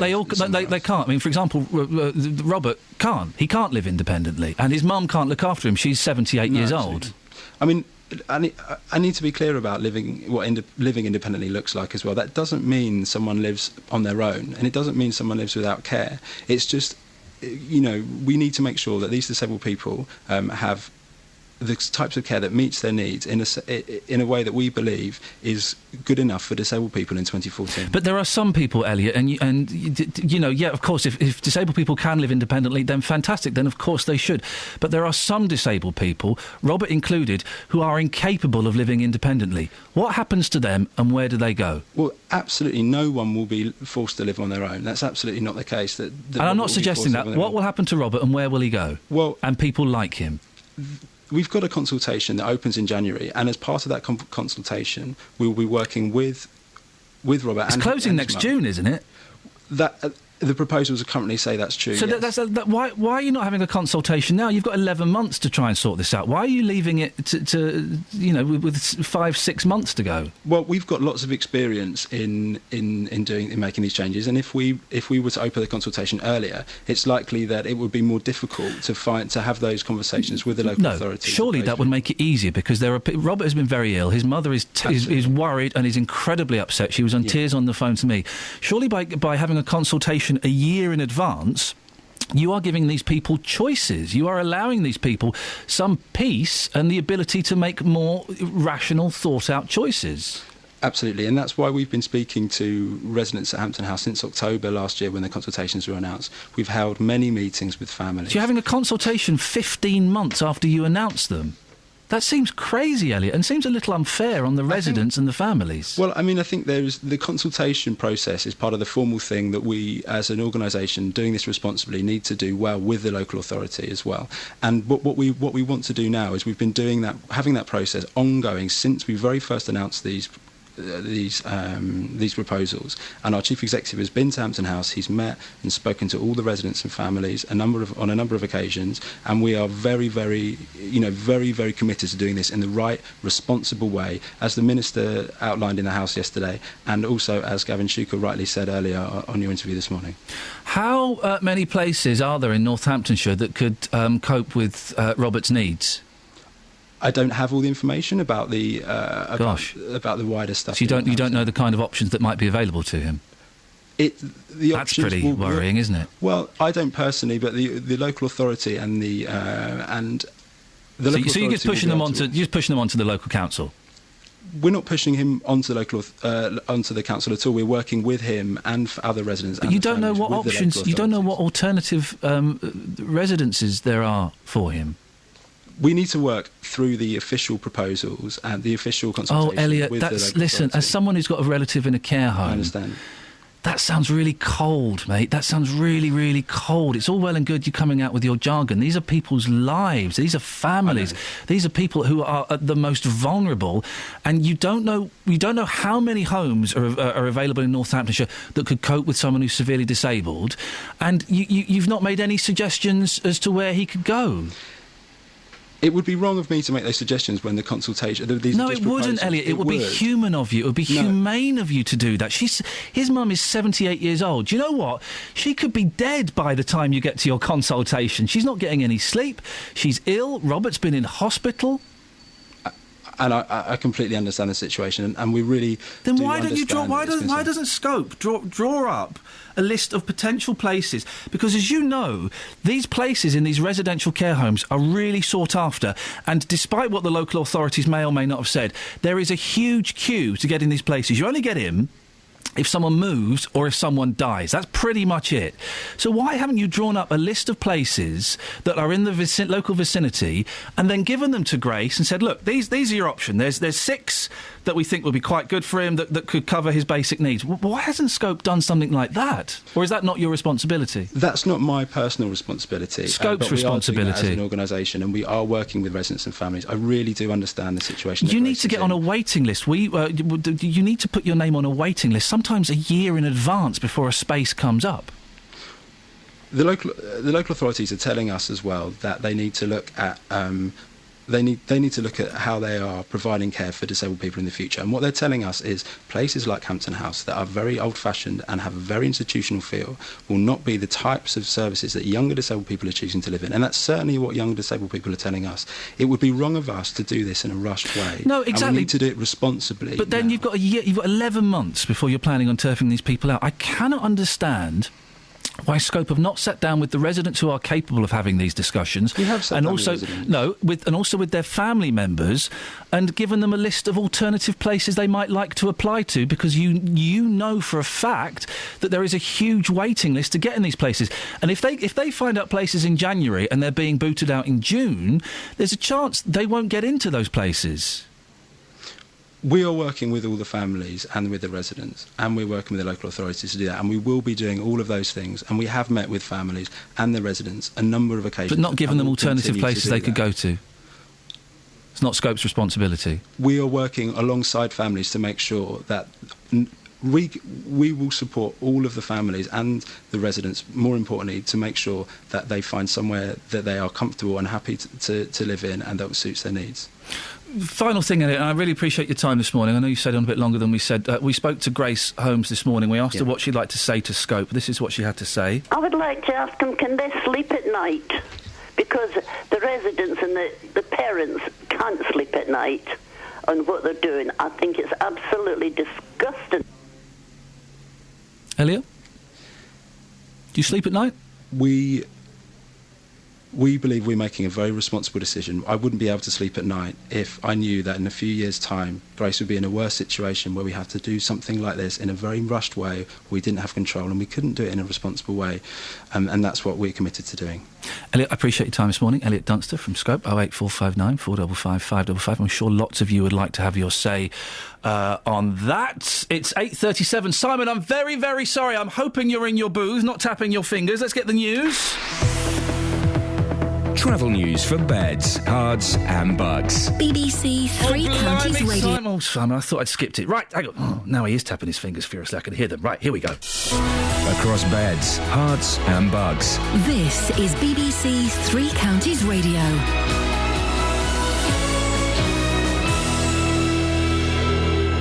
The headlines: a Bedfordshire MP says families will be profoundly affected by charity's proposal to close care homes. Luton South MP Gavin Shuker has highlighted the case of Grace Holmes, whose disabled son attends one of 8 Scope care homes facing closure. A Milton Keynes pensioner who strangled her terminally ill husband has lost an appeal against the length of her jail term, and hundreds of thousands more patients could be considered for weight loss surgery on the NHS as part of plans to tackle type 2 diabetes. Three Counties Sports. BBC Three Counties Radio. The pressure is increasing on England cricket captain Alistair Cook after he was out for just 5 against India at Trent Bridge. England will resume on 43 for 1 this morning after a record last wicket stand helped the tourists to 457. Former captain Alex Stewart says Cook will come under further scrutiny. He's now going to cop a little bit more flack in certain areas of the media and from the public. Nothing he could do about it, really. He's just got to accept it. He's got to be thick-skinned. He's got to put it to the back of his mind when he goes out in the second innings, assuming he gets that opportunity. He's just going to say, right, I still believe I'm good enough to play for England. At the World Cup, Brazilian striker Neymar says the challenge that ended his tournament was just 2 centimetres away from leaving him paralysed. I feel blessed because it wasn't more serious.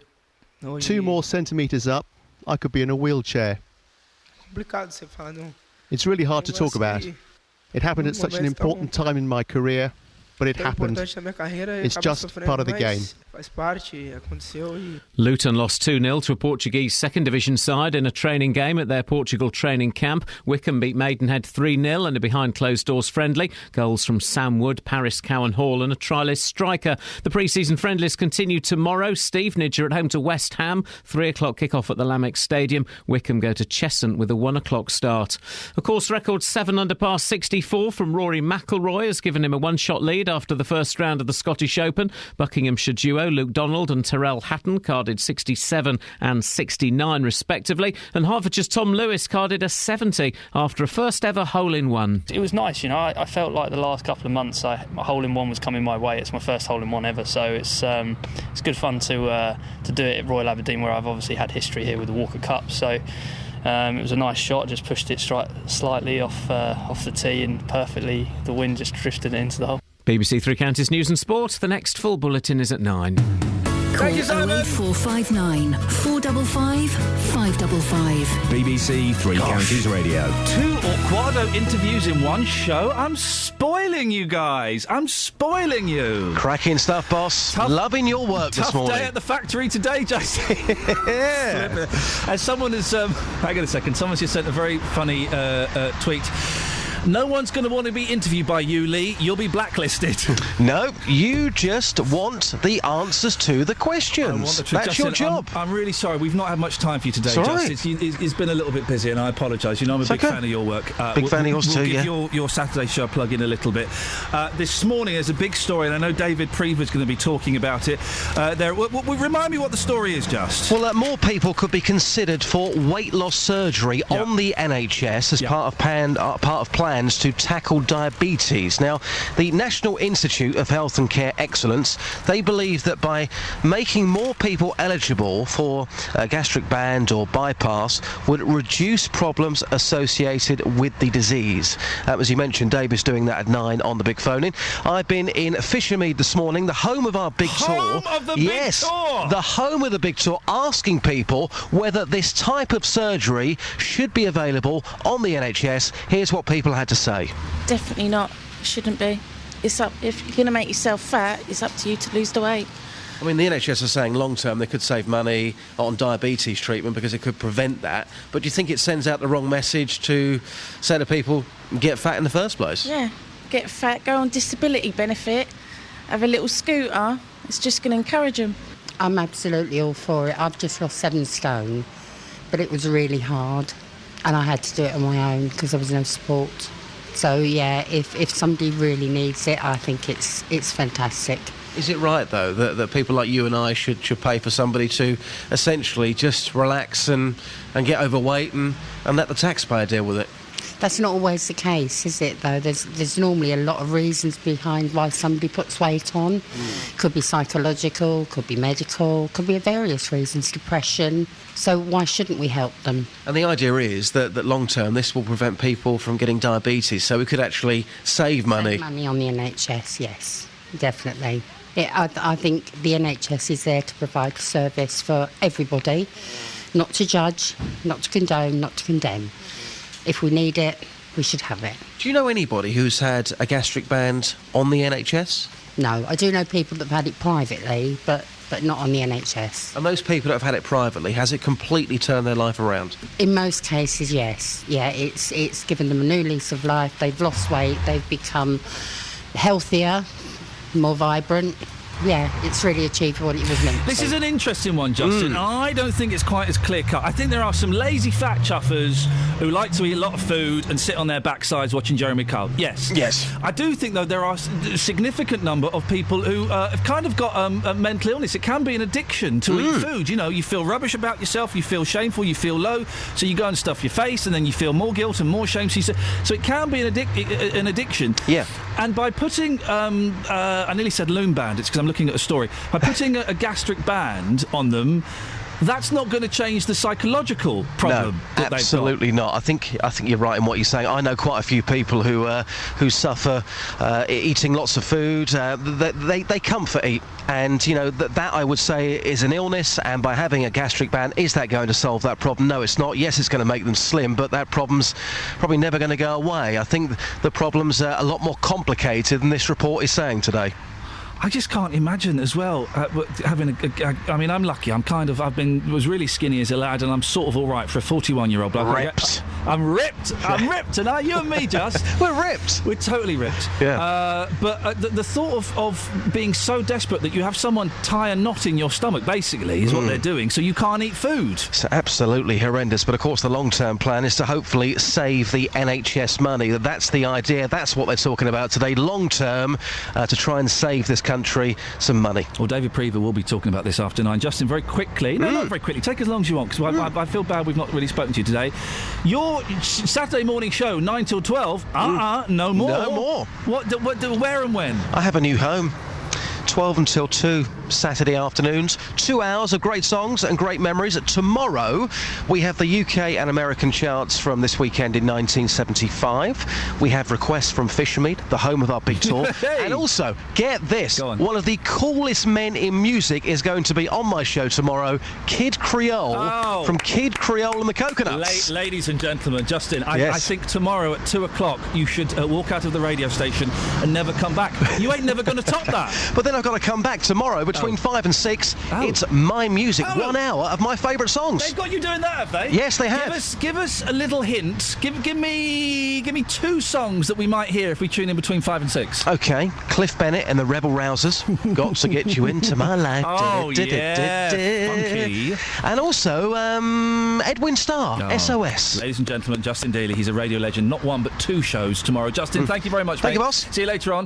08459 455 555. I've just found an incredible story in the newspapers. How did I miss this? Travel news for beds, cards and bugs. BBC Three Counties Radio. Rather slow moving at the moment on the Great North Road heading southbound approaching the Black Cat roundabout. The M1 heading southbound, there's been an accident between junction 14 for Milton Keynes and junction 13 for Bedford. Still awaiting a recovery there. The A1M heading southbound, slow moving just around junction 7 for the A602. And taking a look at the trains, delays on London Midland if possible up to 15 minutes between Tring and London Euston. Also affecting Virgin trains between Milton Keynes Central and London Euston. That's due to a signalling problem. Nicola Richards, BBC Three Counties Radio. Nicola, thank you very much. Gosh, what a lot we've got to squeeze in. I think we'll have a go. Right, it's 8:46. It's Friday, the 11th of July. I'm Iain Lee. These are your headlines on BBC Three Counties Radio. A Bedfordshire MP says families will be profoundly affected by a charity's proposal to close care homes. Luton South MP Gavin Shuker has highlighted the case of Grace Holmes, whose disabled son attends one of 8 Scope care homes facing closure.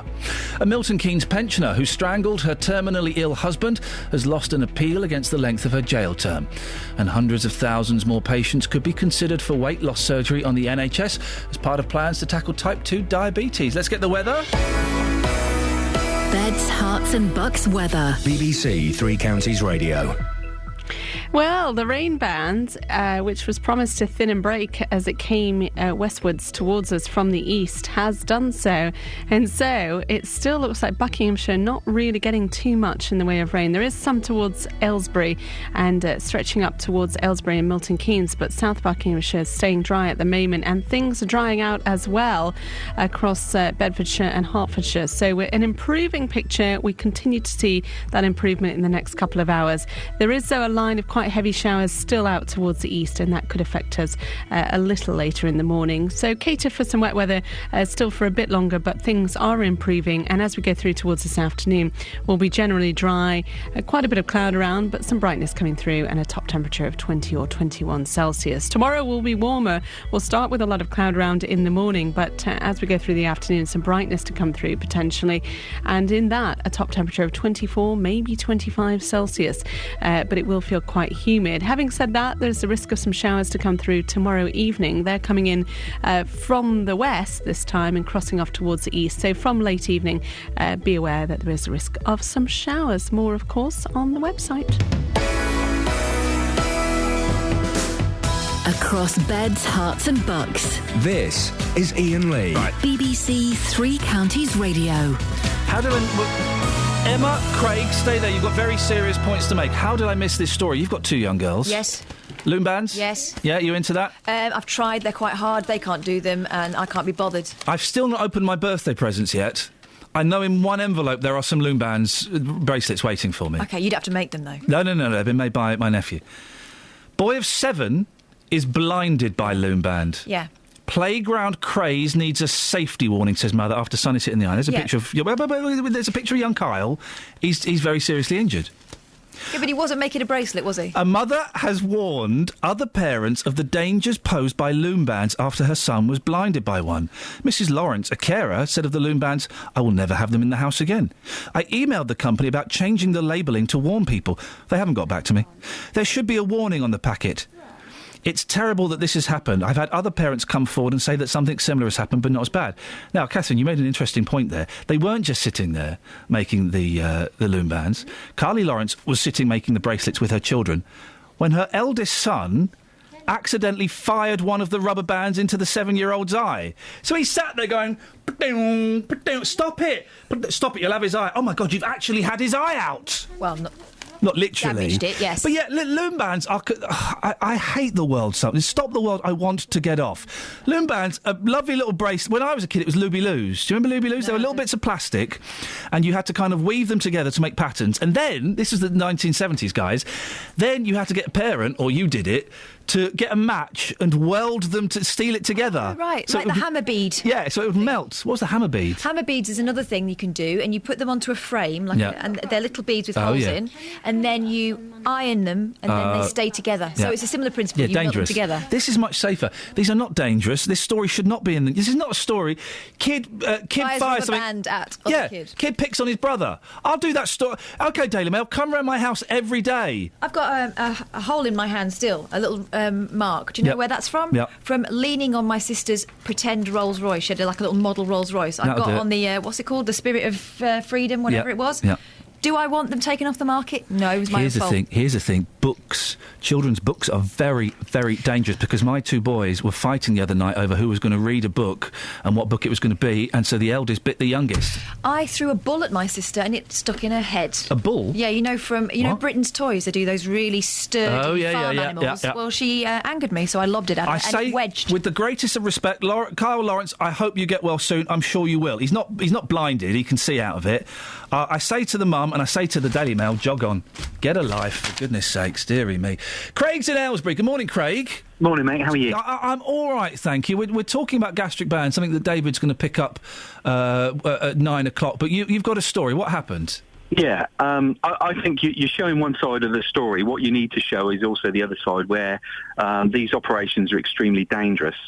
There's been a huge number of these that have gone wrong, and I lost my niece to this operation, and it was very, very, it was horrendous to watch. And you lost your niece to this operation, Craig. What happened? They were doing, I think it was the bypass operation. She wanted to make her life better, and they were doing this operation, and it went wrong. And she complained of a lot of pain and things. And what was happening is that during the operation, something hadn't quite gone as it should, and it started to leak acid back into the body. Well, once that starts, it's irreversible. You know, so literally she was being poisoned from within, and she didn't last very long, a few days. But, you know, this operation is extremely dangerous, and all of this was explained, I believe, and, you know, but there's a high percentage of these operations that goes wrong. Now, if this is offered on the NHS, you know, it sounds great, it really does, but I just advise anybody to consider the other side of this. I've been on the other side, and I lost a beautiful young girl that was just early 30s, and 3 young children, and you know, it goes wrong. It can go wrong. Craig, I'm really sorry for your loss. That's really sad. Can I ask you, because I don't know how they do this operation. I thought, and I'm sure you're going to correct me, I thought they literally kind of tied a band around, you know, a tube in your stomach, and that stuff. Is it more? Obviously, it's more complicated than that, I suppose. I think there are different ways of doing it. That's the one where they, you know, where they put the gastric band on, and what it does, it basically reduces the size of your stomach, and you know, so you don't eat so much and you feel full. The other one is the bypass one, right? Which is, and both of these operations, you know, they go wrong. If you tear your stomach lining, you know, you've got to bear in mind this is the place where all the acids sit that breaks down your food, and once that gets out into your body, it is almost irreversible. The outcome is not good, you know. And we sat and we saw this, and you know, it was, and it still is horrific. Of course it is. Thinking back, but you know, people need to consider that. It's not just a case of people that eat a lot, you know, that want to do something, because they do want to do something. Oh, yeah. But there has to be another way. Yeah. Are you worried that because we do hear about gastric band operations a lot, that it's sold as a really quick, easy fix to obesity? Absolutely. Yeah. Yeah. And I know that if my niece was knows risks, there's no way on earth she would have taken that. No way. Craig, thanks very much for your call. Cheers, Ian. I'm really sorry for your loss. Thank you. There we go. They do make it sound like an easy fix. So you just tie your stomach up. You just move a bit of your stomach over there, wallop. You save a few pounds in weight. And obviously, any operation is literally a traumatic experience, traumatic to your body. Emma's in Devon on the subject of care homes. Morning, Emma. Hello. What would you like to say? My brother is facing his care home closure here in Devon. Is that with Scope, or is that with someone else? No, it's not. It's with Guinness Care and Support. Okay. His home is a beautiful 40-odd bedroomed home. So it is larger than some of the Scope homes that are closing. Unfortunately, Gavin mentioned choice and giving adults with learning difficulties a choice about where they want to live. My brother chooses to live at Bystock Court. He can't live there because it's facing closure. So when I looked around for an alternative placement, as you quite rightly said, these places are going to be filling up pretty fast. We found a place very nearby, and it was fantastic. They knew my brother. We went to get him in. Devon County Council have turned around and said the fees are too high. Because the council would be paying his fees, would they? Exactly. Okay, yeah. So Mum asked, well, what happens if the fees don't come down? What will happen to my son then? Devon County Council told my mother, well, he'll be up for brokerage. Excuse me? Brokerage is a system where all the details of my brother, everything about him, will go on the internet. Care homes in Devon will bid for him. Presumably, the lowest bid will get his placement. He's a cow, or he's a cattle. That's incredible. It's a human cattle market. Oh my gosh! This is what people with learning difficulties are facing. Now, we won't have a choice. We won't have a choice as to where he goes, and he could be placed anywhere in Devon. So the next question Mum asked, because my brother has very complex needs, what if he doesn't enjoy where he lives? What if he's more stressed out where they place him? I better know what the answer was. Devon County Council turned around and said, we'll look outside the county. Oh, no. So he could be placed anywhere in England. Gosh. He is highly stressed out as it is. If he moves out anywhere really far that we can't get to, it will kill him. Yeah. Where is my brother's choice? There's no choice. It would appear there's no concern for feelings or the ultimate obviously, health-wise, it's beneficial for your brother to be near you. And I'm shocked that I'm shocked at this term brokerage, Emma. That's the most heartbreaking thing I've heard. People are going to bid for him. The lowest bidder wins him.